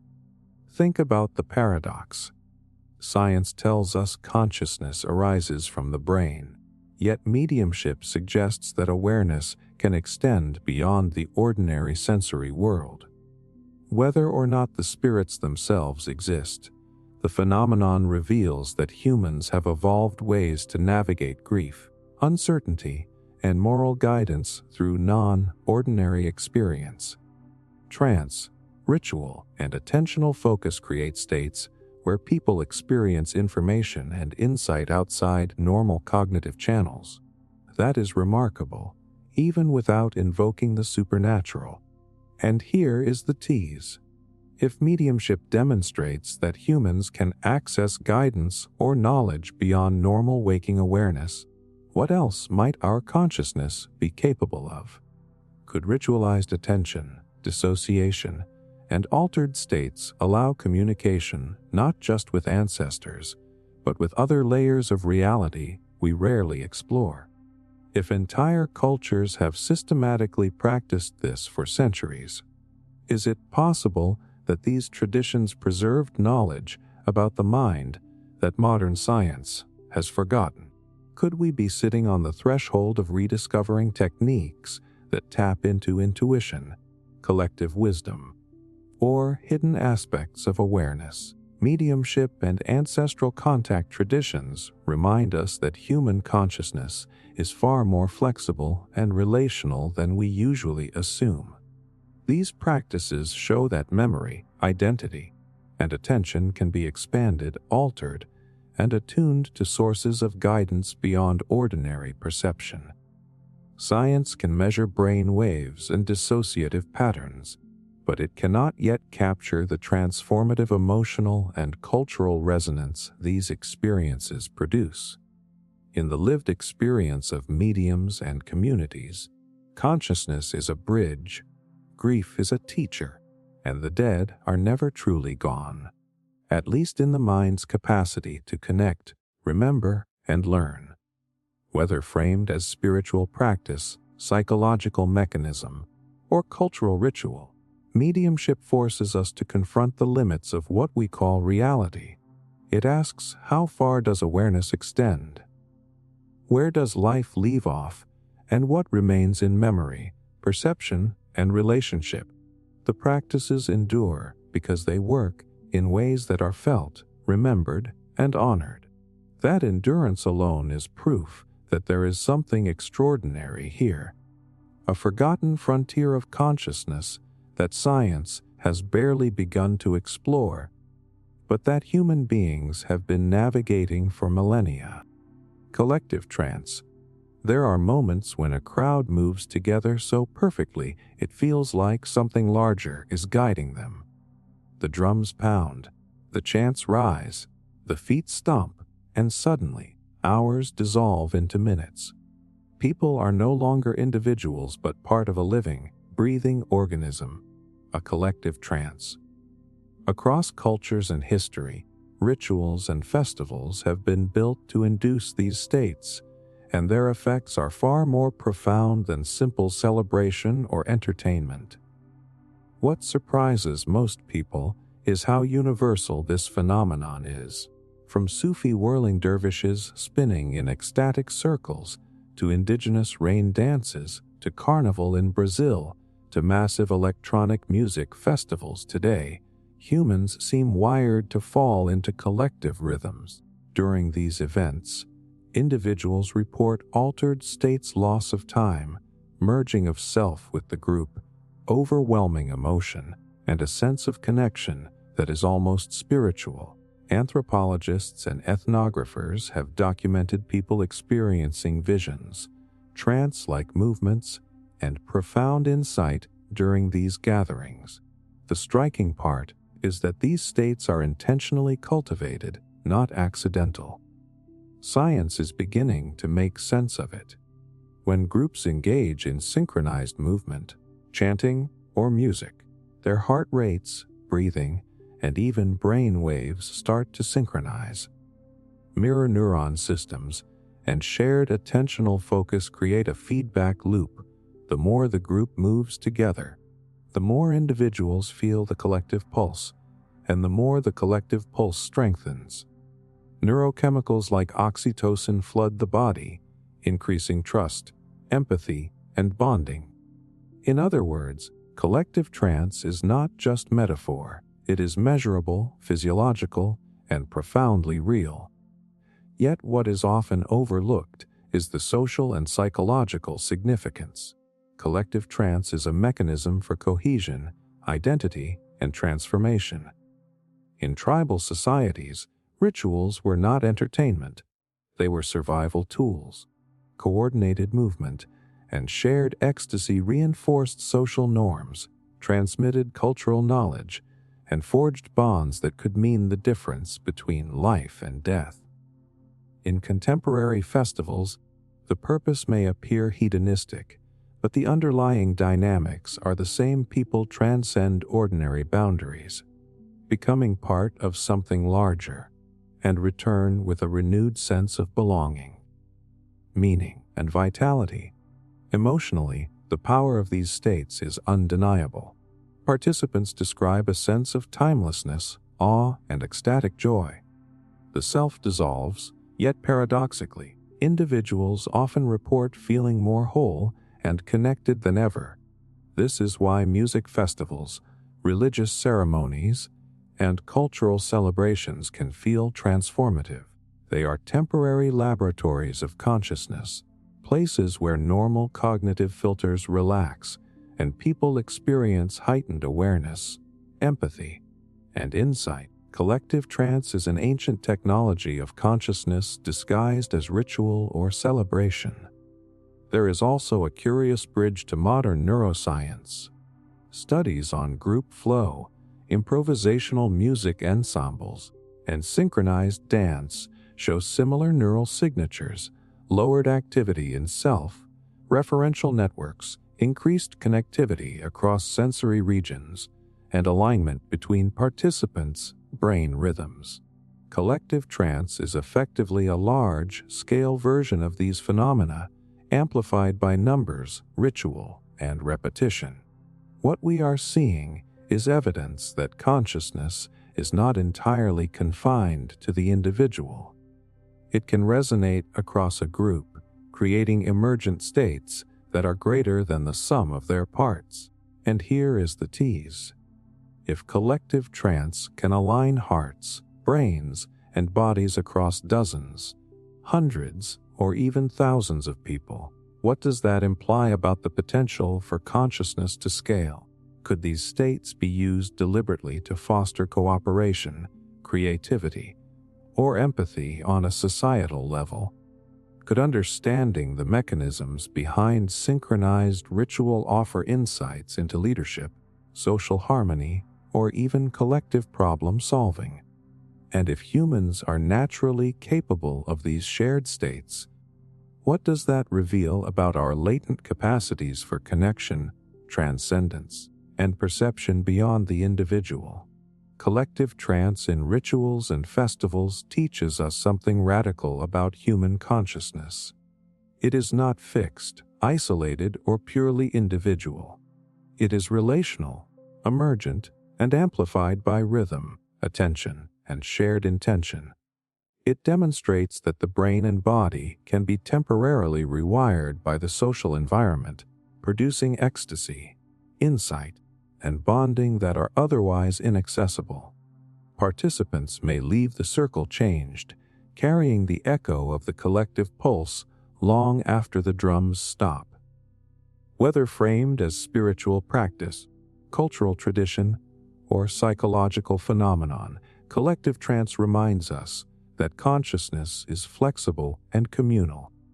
Science can measure the synchronization, neurochemicals, and behavioral patterns, but the lived experience points to something deeper, that humans have always sought states beyond the ordinary, and the group provides a unique vehicle for reaching them. These rituals and festivals are more than spectacles. They are deliberate, time-tested pathways into altered states, revealing that consciousness is a living, shared phenomenon, capable of expanding beyond the confines of the individual mind. Hypnopompia. There is a strange, delicate moment that happens almost every morning but slips past unnoticed. You are not fully asleep, not quite awake. Dreams are dissolving, yet fragments linger. Sounds from the waking world bleed into dream imagery. Thoughts mix with visions in ways that feel absurd yet deeply meaningful. This in-between zone is called hypnopompia, the fading edge of dreams, and though most people ignore it, this state may hold insights about memory, creativity, and the hidden architecture of consciousness.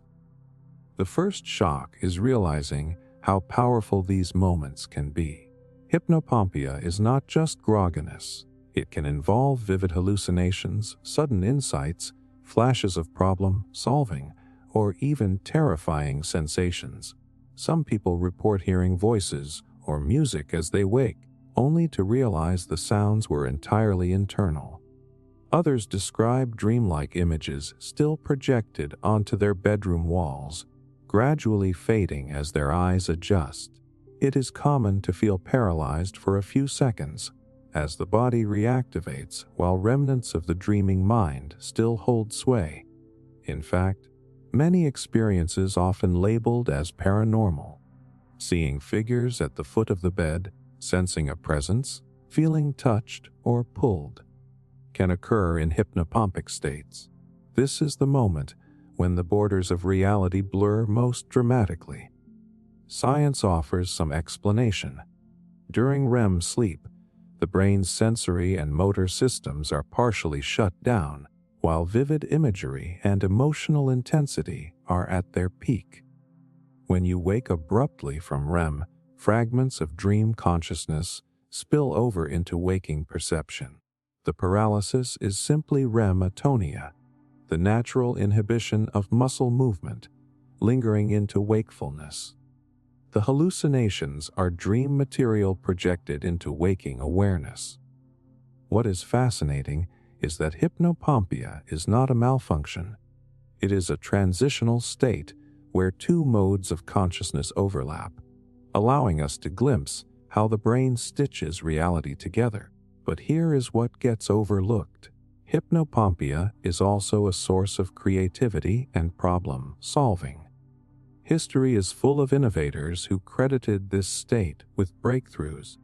The chemist August Kekulé claimed the structure of the benzene ring came to him in a half-dream vision of a snake biting its own tail. Salvador Dali and Thomas Edison both used hypnopompic and hypnagogic states deliberately, napping with objects in their hands, so that as they drifted and awoke, they could capture bizarre images and ideas before they vanished. This liminal edge appears to be a sweet spot where the logical waking mind and the associative dream mind overlap, producing unexpected connections. Emotionally, hypnopompia can be haunting. People often feel vulnerable, caught between two worlds. A dream lover, a dead relative, a terrifying monster. For a moment, they feel fully real. Then, just as quickly, they vanish, leaving behind confusion, longing, or wonder. Others experience hypnopompia as peaceful, like slowly surfacing from an ocean of imagery into the light of morning. The intensity of these states reminds us that waking consciousness is not a hard line, but a gradient, and in the gradient lies mystery.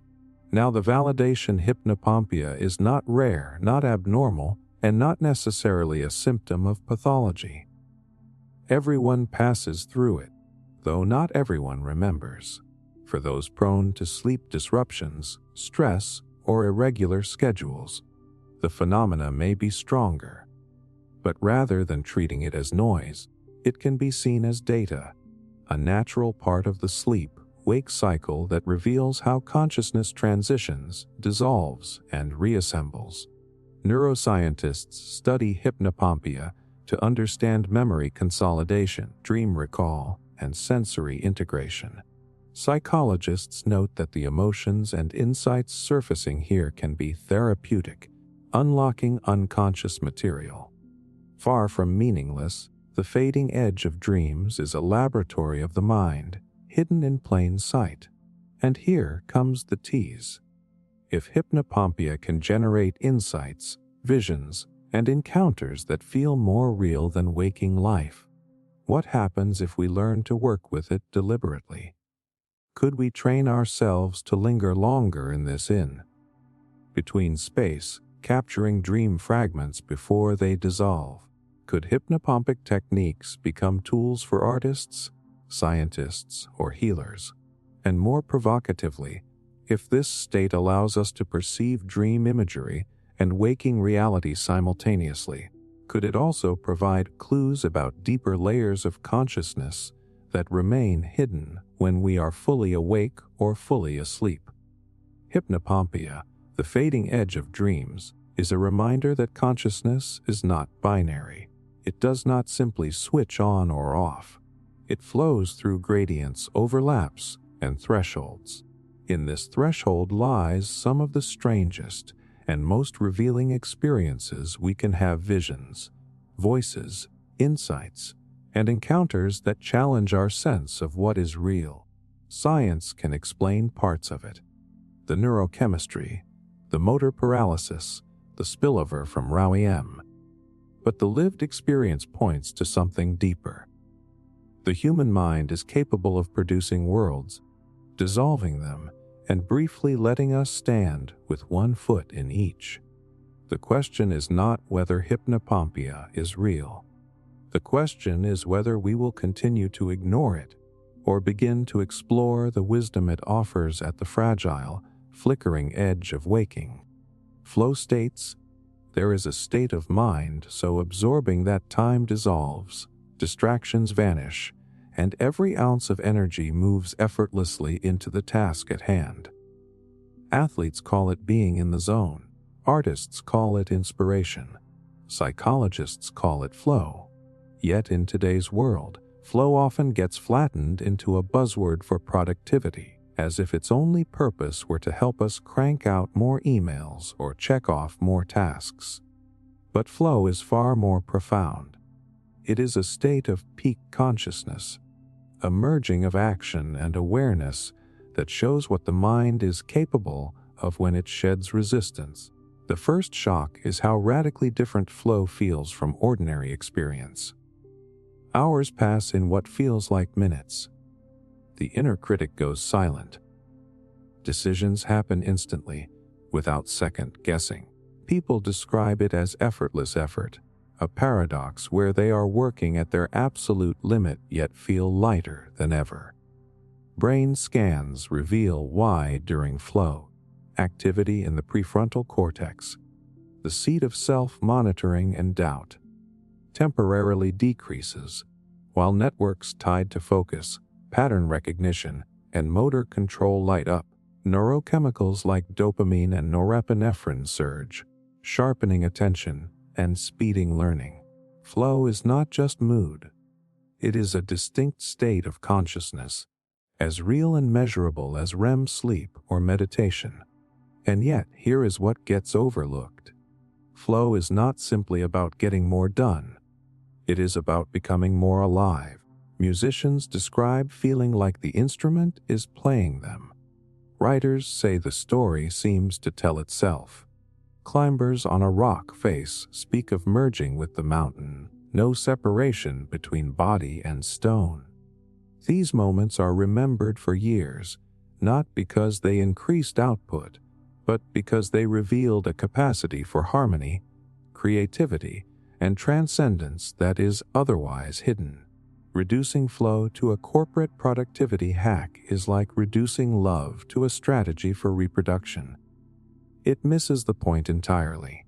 Let us validate what flow really means. Psychologist Mihaly Csikszentmihalyi, who first popularized the term, studied thousands of people across cultures. Athletes, scientists, surgeons, dancers, artists, and found that flow occurs when challenge and skill are perfectly balanced. Too little challenge and we feel bored. Too much and we feel anxious. But in that sweet spot, we enter a self-reinforcing loop of focus, creativity, and joy. Importantly, people reported that flow made life feel meaningful. It was not about output. It was about a deep sense of alignment, as if they were tapping into the best of themselves. Emotionally, flow states leave a mark. Ask someone about their most fulfilling moments, and they will not describe endless Netflix binges or shallow distractions. They will describe the time they were fully immersed in something they loved, playing an instrument, solving a puzzle, coding through the night, painting, dancing, running until the body disappeared and only movement remained. Flow feels like a reunion with the part of ourselves we often lose in the noise of everyday life. And because it is selfless, because the ego loosens its grip, it can feel almost spiritual. The tragedy is that society often misunderstands flow. Workplaces treat it as a performance boost. Schools may see it as indulgence because it cannot be standardized or timed. But human beings crave it, and without it, life feels flat. Flow is not luxury. It is nourishment. The fact that it arises in so many domains, from extreme sports to music to coding to gardening, suggests that it is a universal feature of consciousness, waiting to be activated whenever conditions are right. And here comes the tease. If flow is a natural altered state of consciousness, what else could it teach us? Could we design education around it, turning learning into an immersive, joyful challenge instead of rote memorization? Could we treat flow not just as individual achievement, but as collective experience?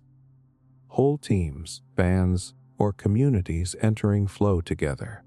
And if flow silences the ego and unlocks creative intelligence, might it hint at what consciousness is capable of when freed from constant self-monitoring?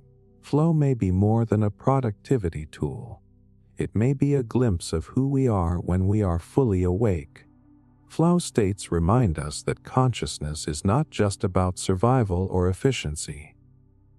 It is about immersion, connection, and transcendence.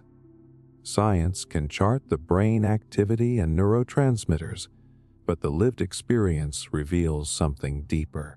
That the most meaningful moments are not when we are standing outside our lives evaluating, but when we are fully inside them, absorbed, present, alive. Flow is not an accident.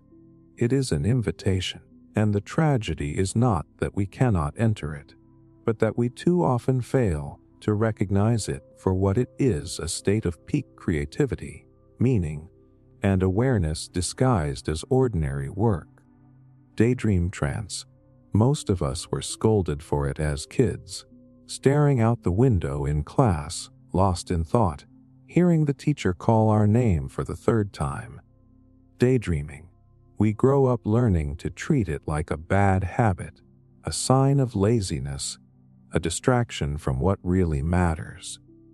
But what if those little mental wanderings were not failures of attention at all, but one of the most natural and creative states of consciousness the human mind can enter? What if the very thing we dismiss as wasted time is actually the brain's way of solving problems, recharging, and connecting dots we cannot see in the straight lines of focused thought? The shock comes when you realize just how much of your life is spent in these so-called micro-trances. Neuroscientists estimate that the average person spends nearly half their waking hours drifting away from the immediate task, their mind wandering into imagined futures, relived memories, or outright fantasies. That means daydreaming is not the exception, it is the baseline. And the brain networks that light up during this wandering state, known as the default mode network, overlap heavily with the systems responsible for imagination, empathy, and self-reflection. In other words, the state we punish children for is the same one that allows human beings to simulate possibilities, rehearse scenarios, and make sense of their lives. Think about the great discoveries and works of art that owe their birth to daydreams.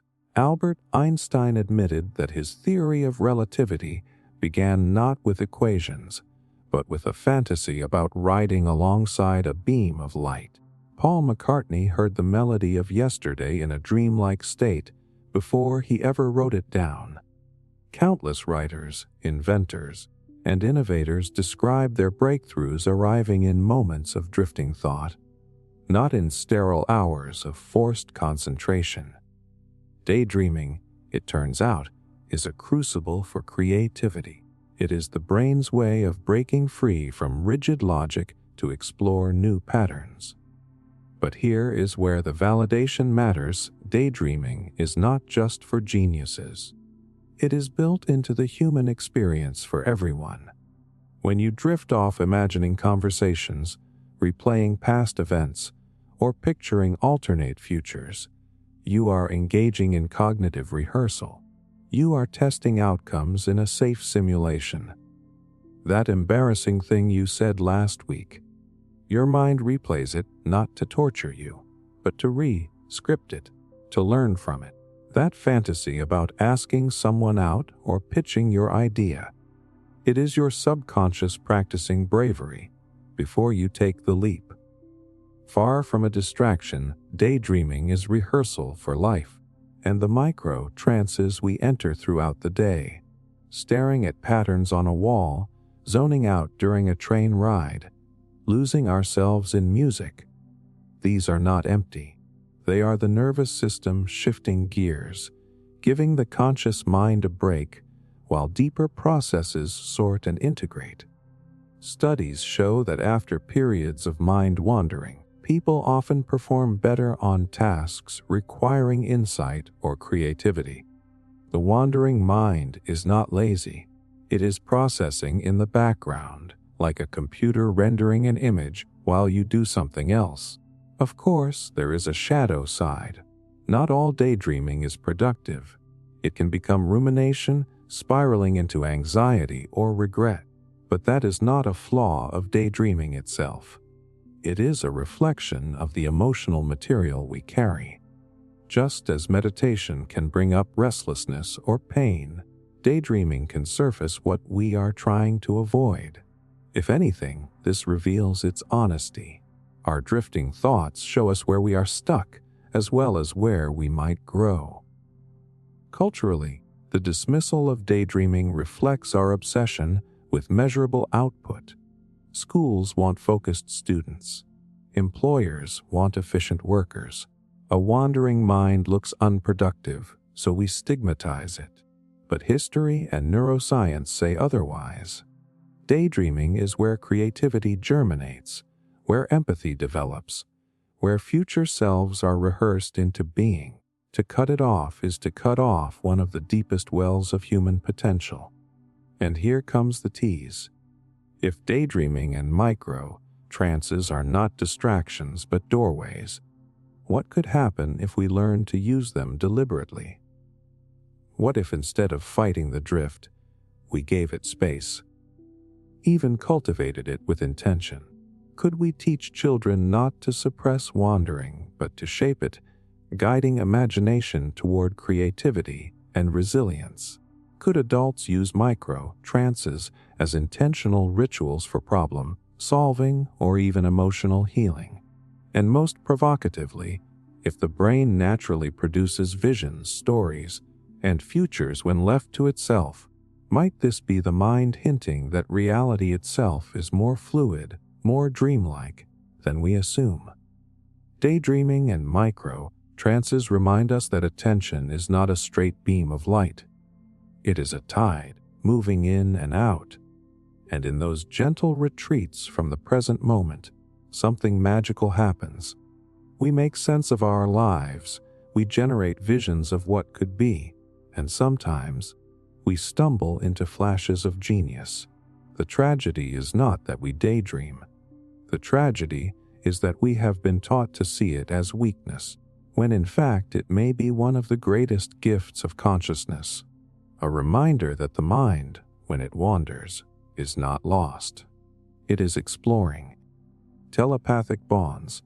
There are stories people whisper about, but rarely take seriously. A mother who wakes in the night with a sudden dread, only to learn her child was in danger miles away. Twins who claim to feel each other's pain, or finish each other's sentences before a word is spoken. Lovers who text each other at the same instant, both struck by the same thought. We shrug these moments off as coincidence, but the sheer number of them raises a question.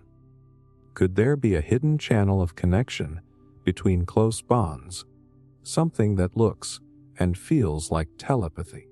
The shock comes when you realize how many people report it. Surveys show that a significant percentage of twins claim experiences of shared sensations, sudden knowledge, or emotional resonance that cannot be explained by ordinary communication. Some say they knew when the other was hurt or ill. Others describe moments of simultaneous dreams or uncanny timing of calls and messages. And it is not just twins. Close friends, parents, and children, even long-term partners often report flashes of what feels like mental synchronicity. These are not isolated cases. They form a pattern stretching across cultures and centuries. Science, of course, is cautious. Telepathy in the strict sense has never been conclusively proven under controlled conditions. But that does not mean there is nothing here. Researchers studying empathy, mirror neurons, and physiological synchrony have discovered that human beings naturally align with each other in subtle ways. Our heart rates, breathing patterns, and even brainwave rhythms can fall into sync when we are emotionally connected. Couples sleeping side by side unconsciously adjust their breathing. Mothers and infants mirror each other's arousal states. Teams performing music together often show measurable brain synchrony. These findings suggest that human connection runs deeper than words, that our nervous systems literally tune to each other. Now imagine this synchrony stretched across distance. Could deep familiarity allow the brain to anticipate or feel echoes of another's state, even without direct sensory cues? Skeptics say no, chalking up uncanny moments to chance or confirmation bias. But the frequency with which they occur makes them hard to dismiss entirely. After all, how many times does coincidence stop being coincidence and start pointing toward a hidden pattern? Emotionally, the idea makes sense. Bonds forged through years of intimacy leave an imprint. Twins share not only DNA but often environments, habits, and deeply interwoven life experiences. Lovers and lifelong friends share countless memories and emotional resonances. It is plausible that the mind, honed by familiarity, becomes so attuned that it can sense subtle cues most of us ignore. A change in tone, a micro-expression, a pattern of absence. Even when separated, our imaginations and intuitions may fill the gaps, creating experiences that feel telepathic. Whether this is paranormal or simply the farthest reach of empathy, the result is the same. People feel deeply connected, sometimes in ways that defy logic. And there is a hidden power in that. When people feel this kind of resonance, they report feeling safer, less alone, more whole. The idea that someone out there knows, feels, or understands without words brings comfort. It also pushes us to reconsider how porous the boundaries of consciousness might be. If minds can align this closely, maybe they are not as isolated as we assume.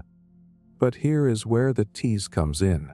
If these telepathic-like states are real in experience, whether or not they are paranormal, what could they teach us?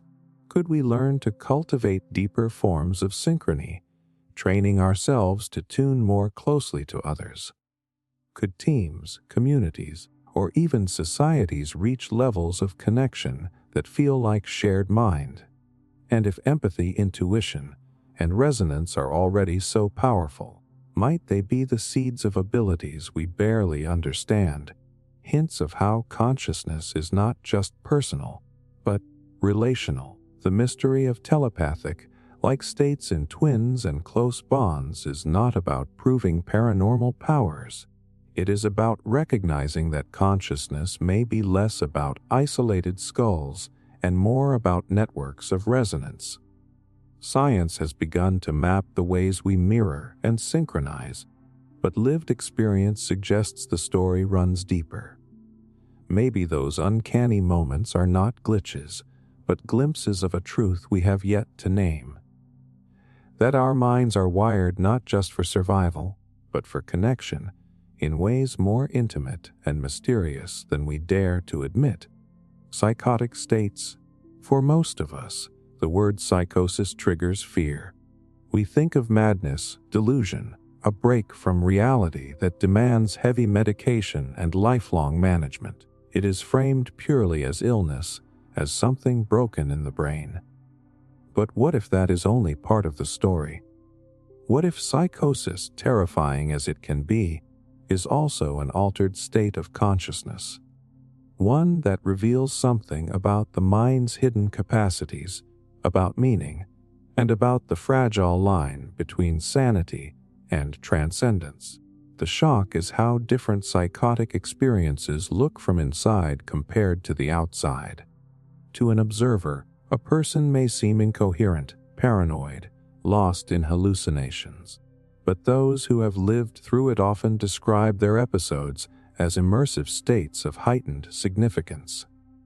Everyday sights feel charged with symbolic meaning. Voices carry not just commands, but sometimes wisdom or poetic intensity. The world appears more alive, interconnected, even cosmic. Some describe it as a spiritual awakening gone off the rails, an overload of insight that the ordinary mind cannot integrate. To reduce all this to just illness risks erasing the lived reality of millions of people. Science knows that psychosis often involves disruptions in dopamine signaling and sensory processing. The brain begins to assign extraordinary salience, exaggerated importance, to ordinary events. This helps explain paranoia, grandiose beliefs, and symbolic thinking. But seen another way, psychosis is the mind's meaning, making machinery turned up to maximum volume. It is not simply false perception. It is perception in overdrive, with the boundaries between inner and outer collapsing. The tragedy is not that people enter these states. Humans have been experiencing altered realities for as long as history has been recorded. The tragedy is that society has pathologized them without exploring what they might reveal. Consider this. Many cultures throughout history treated experiences we would now label psychosis as spiritual crises or visionary initiations. Shamans, prophets, mystics. Their visions often included hearing voices, seeing entities, or feeling chosen by higher powers. In modern clinical language, these would check the boxes of hallucination and delusion. But context shaped interpretation. In one setting, it was illness. In another, initiation. This does not mean all psychotic experiences are noble or safe. They can be terrifying, dangerous, even life-threatening. But it raises the question of whether we have flattened something complex into a single negative frame. Validation comes from listening to those who recover. Some people who move through psychosis without lifelong medication report that the state forced them to confront deep truths about themselves. It broke their identity open, stripped away illusions, and left them more attuned to meaning, creativity, or compassion. Others integrate fragments of their psychotic experiences into art, philosophy, or spirituality. This does not romanticize the suffering. It acknowledges that within the chaos there can also be seeds of transformation. Carl Jung himself once argued that psychotic visions can be symbolic eruptions of the unconscious. Material that, if understood and integrated, might lead to growth rather than endless pathology. Emotionally, this reframe matters. To call psychosis only a disease traps people in stigma, fear, and hopelessness. To also recognize it as an altered state, one with risks and potential, gives space for dignity. It suggests that the person is not merely broken, but navigating a radically different terrain of consciousness, one that deserves curiosity as well as care.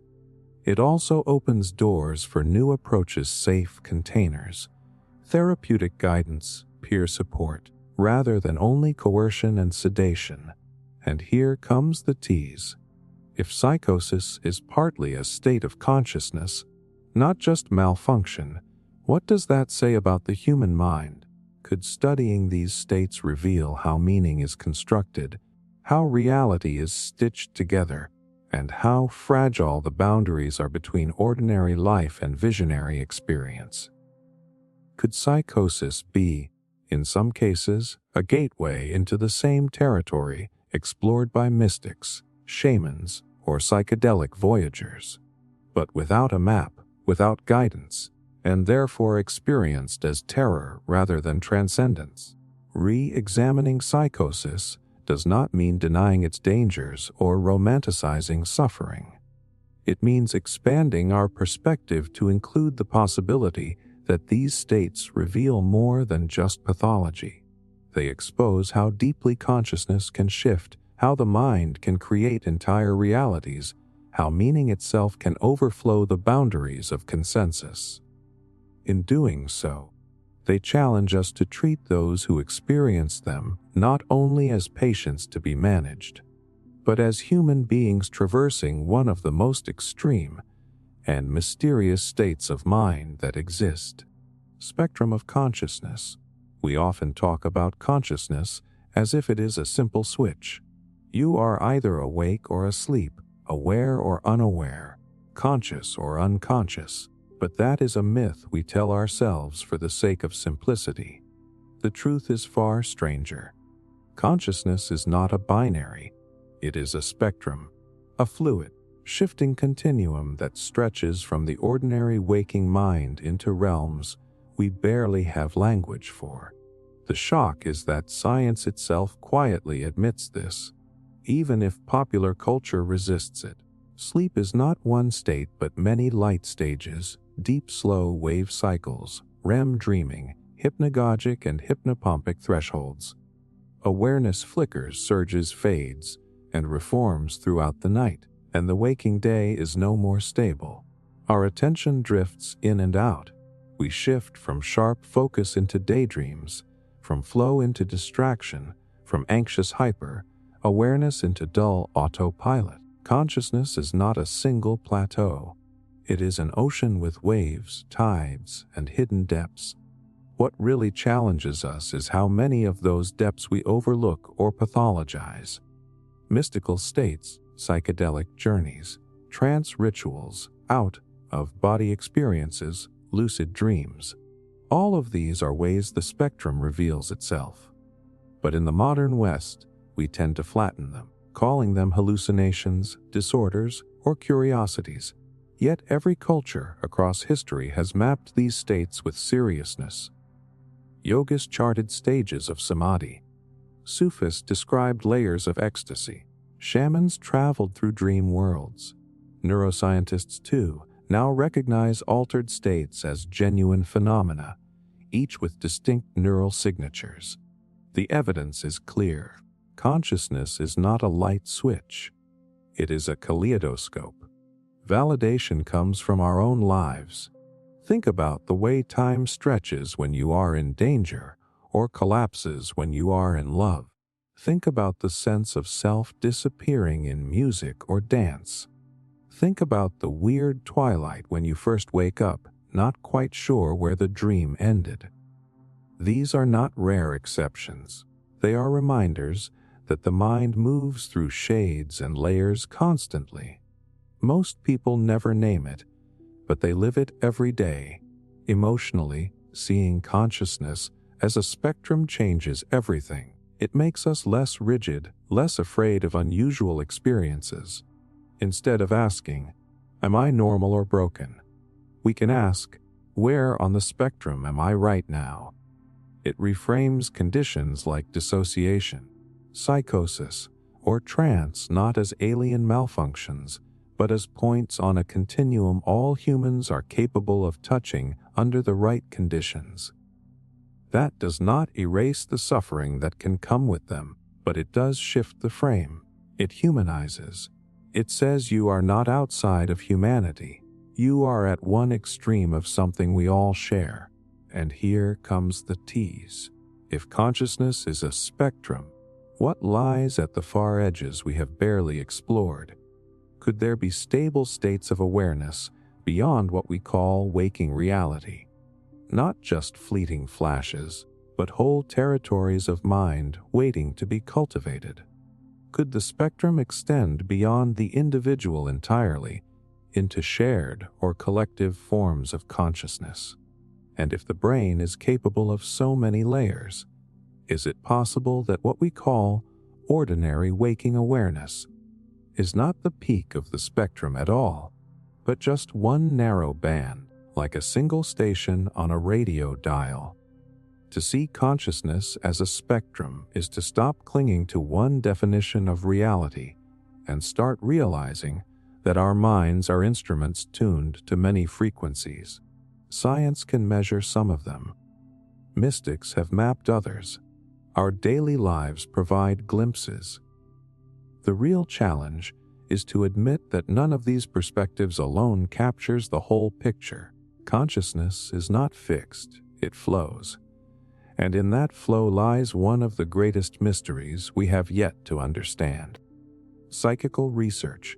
At the end of the 19th century, some of the brightest minds of the time gathered around a radical question: what if the strange experiences people reported, visions, apparitions, telepathy, near-death states, were not superstition but clues to hidden dimensions of the mind? They were not fringe cultists.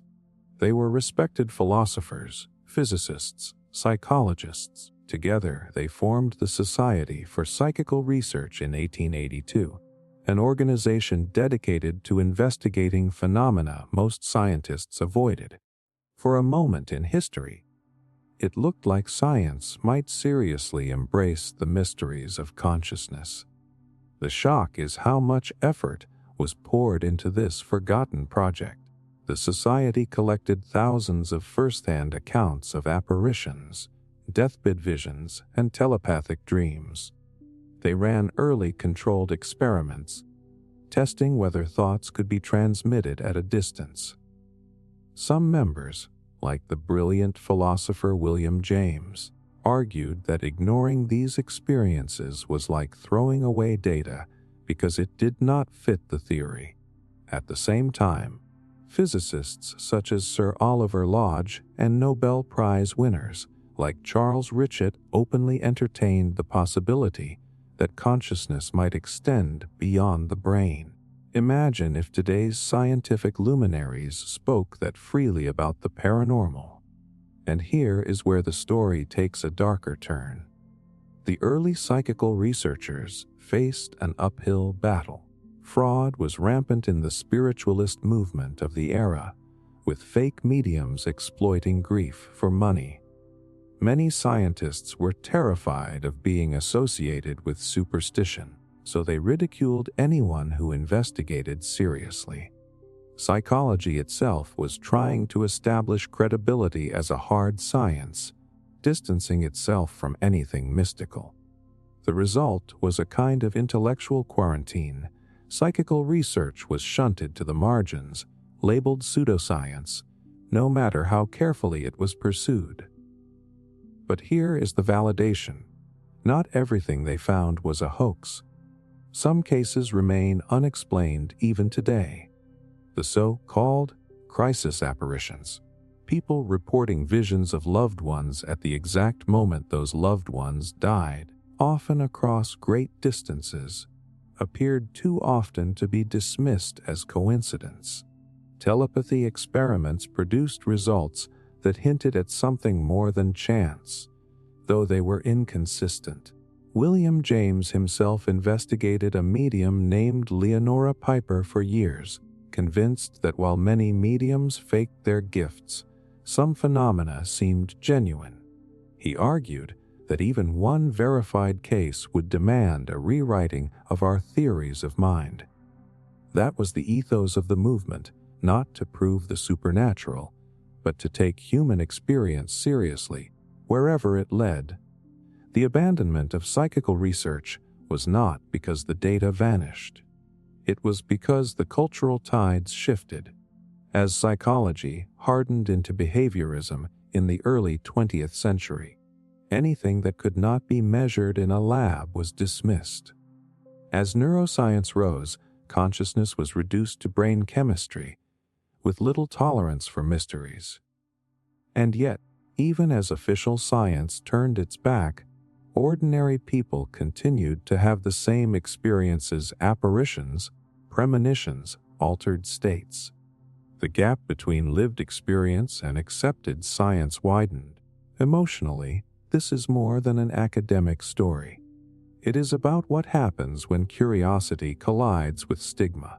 The early psychical researchers were asking questions many of us still ask in private, but hesitate to say aloud. Is there life after death? Can minds connect across distance? What happens in the strange states of consciousness science calls hallucinations? These questions were not embarrassing. They were human. But once the scientific establishment branded them taboo, the conversation shrank, leaving people alone with their mysteries. And here comes the tease. If early psychical research had not been abandoned, where would we be now? Could we have developed rigorous methods to study near-death experiences, telepathic dreams, or mediumship long before the modern resurgence of interest? Could psychology today be broader, more humane, more willing to embrace the complexity of human experience? And most provocatively, is it possible that by shutting down inquiry into the anomalous, science slowed its own progress, ignoring data that might have pointed toward new understandings of consciousness itself? The story of early psychical research is not a tale of cranks and charlatans. It is a story of curiosity met with ridicule, of bold thinkers forced to choose between truth, seeking, and reputation. It reminds us that science is not just about evidence, but about what a culture allows itself to ask. And if consciousness is as mysterious as it seems, then maybe it is time to return to that abandoned frontier, not to revive superstition, but to recover the courage to follow the data wherever it leads. Soviet experiments. When we think about the Cold War, we picture missiles, spies, and political standoffs. But hidden beneath that struggle was another arms race, one that played out in the laboratory and the human mind. While the West flirted with parapsychology and psychedelic research, the Soviet Union and its Eastern Bloc allies were running their own experiments on hypnosis, telepathy, trance, and other altered states.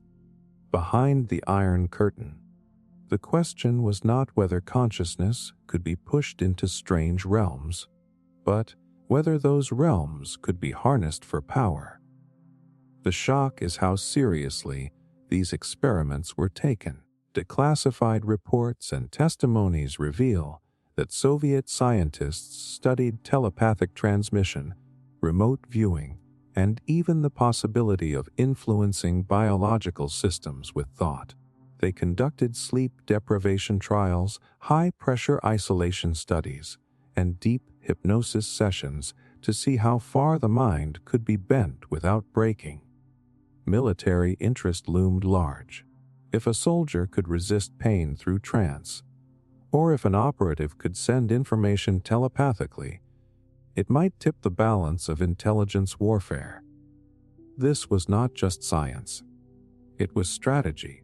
Some of the strangest cases came from Soviet cosmonaut programs. Accounts suggest that experiments were done to see whether space travelers could maintain psychological stability through self-hypnosis and meditation.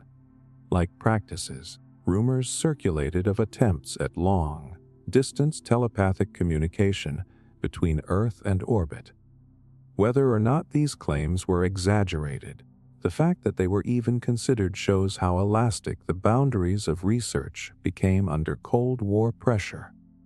Now here is where the validation comes in. While many experiments sound bizarre, not all were pseudoscientific. Soviet psychologists pioneered legitimate work on states of consciousness. Their hypnosis studies advanced medical anesthesia, allowing surgeries to be performed without drugs. Their research into sensory deprivation and isolation environments helped shape what we know today about resilience, stress, and mental breakdown.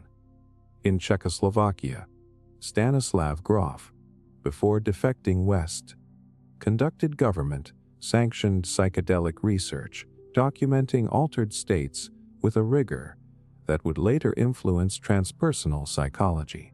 In East Germany and elsewhere, biofeedback, autogenic training, and techniques for voluntary state shifting were developed as serious therapeutic tools. The key is that the line between science and speculation was blurred. Some projects clearly aimed to understand how consciousness works under pressure. Others veered into territory that sounds like science fiction. Attempts to weaponize telepathy or train individuals to enter trance states for espionage. The secrecy of the Soviet system only intensified the mystique. Western intelligence agencies, hearing rumors of psychic spies, scrambled to fund their own parapsychology programs, fearful of falling behind. In a strange twist, the very fact that the Soviets were rumored to be exploring altered states helped fuel American projects like Stargate, where remote viewing was studied for decades.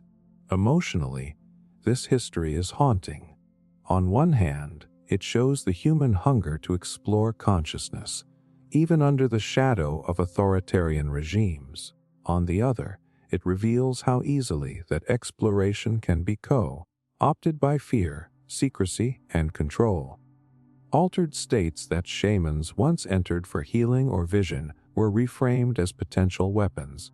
Instead of guiding people toward wisdom, the experiments often sought to strip people down, to see how far they could be pushed, or to exploit rare gifts for national security. It is a reminder that how we frame these states, as sacred, therapeutic, or strategic, shapes everything about what they become.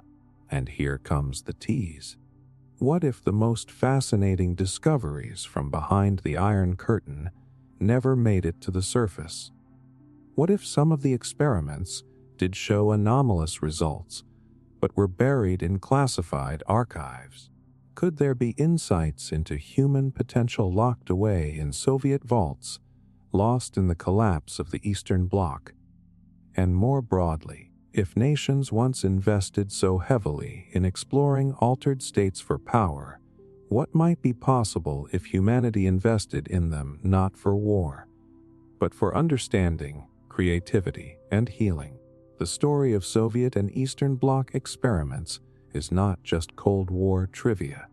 It is a parable of curiosity meeting secrecy, of science entangled with politics, of consciousness probed under conditions of fear rather than freedom. It reminds us that altered states are not fringe. They were studied, funded, and fought over at the highest levels of power.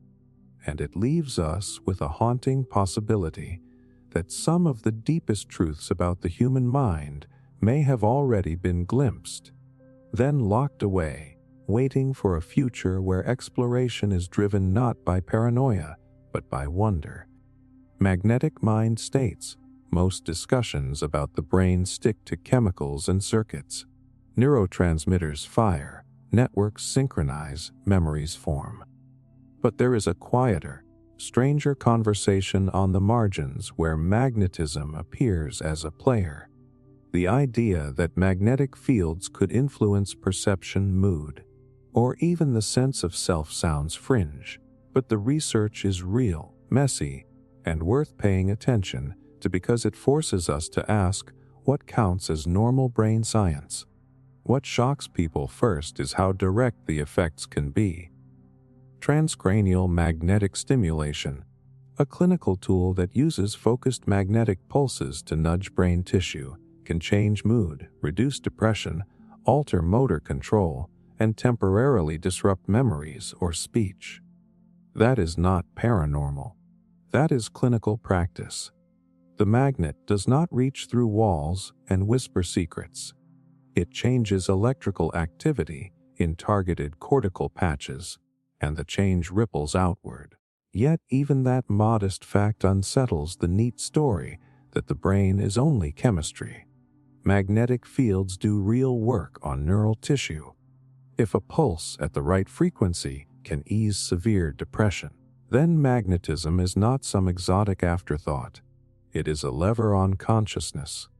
Now the shock deepens when you look beyond clinical devices.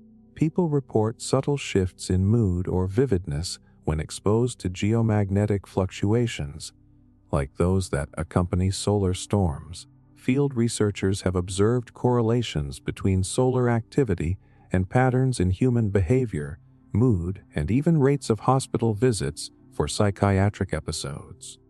Correlation is not causation. Still, the idea that large-scale magnetic environments could bias the brain a little toward anxiety, or a little toward odd perception, raises a profound possibility. Our minds might be more embedded in the physical field of the planet than we assumed. The next validation is both technical and humble. Biophysically, neurons generate and respond to electrical currents. Electricity and magnetism are two sides of the same physics. A changing magnetic field induces tiny electric fields. In the lab, very small induced fields can modulate the timing of neuronal spikes, shift the balance of excitation and inhibition, and influence network rhythms. That is how transcranial magnetic stimulation works. It is also why weak, time-varying magnetic fields might bias networks when they fall into sensitive regimes, like during sleep, meditation, or extreme stress. The brain is not an isolated island. It is a conductor in a sea of fields. Skeptics will rightly push back. The Earth has always had a magnetic field, and life evolved dancing in it. If magnetism moved minds in dramatic ways, we would have noticed long ago. And many studies claiming exotic magnetic effects on cognition fail rigorous replication. The noise is enormous. Human brains are complex, and small effects get swallowed. Controlled lab work is demanding. Yet the signal recurs enough times to justify careful study, not proof of mystical influence, but evidence that magnetic fields can be a subtle modulator of nervous systems under the right conditions. That nuance matters. There is another thread worth validating. Certain animals use magnetoreception to navigate. Birds, sea turtles, and even some bacteria detect magnetic fields directly, leveraging special proteins or magnetite crystals. Humans lack a canonical compass organ, but trace amounts of magnetite have been found in human brain tissue. That does not mean we navigate by the stars, but it does mean biology has the raw materials for field sensitivity. Combine that with rhythmic brain states where signal-to-noise ratios change, and you have windows where a weak external field could tip perception one way or another. Again, not dramatic, but plausible.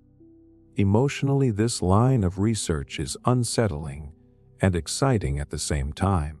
For people with treatment-resistant depression, magnetic stimulation can be a relief where drugs failed. For others, the idea that solar weather might subtly affect moods or the quality of dreams can feel uncanny, even empowering. It shifts responsibility slightly outward. Sometimes the fog in your head is not only internal chemistry, but a change in the electromagnetic context. That thought reframes suffering without excusing it. It opens new avenues for prevention, forecasting, and resilience. There are ethical shadows, too. If magnetic fields can modulate mood or perception, who decides when to use them? Clinical TMS is carefully dosed and consented, but history and fiction both warn us about tools weaponized without oversight. The stakes are not world-ending, but they are personal. altering attention, emotional tone, or memory recall with fields is powerful. That power demands regulation, transparency, and a public conversation about acceptable uses. Science moving fast without ethics is a familiar recipe for harm. Finally, the tease that keeps the curiosity alive. If magnetism can nudge neural timing and shape subjective experience, what other subtle physical drivers are we overlooking?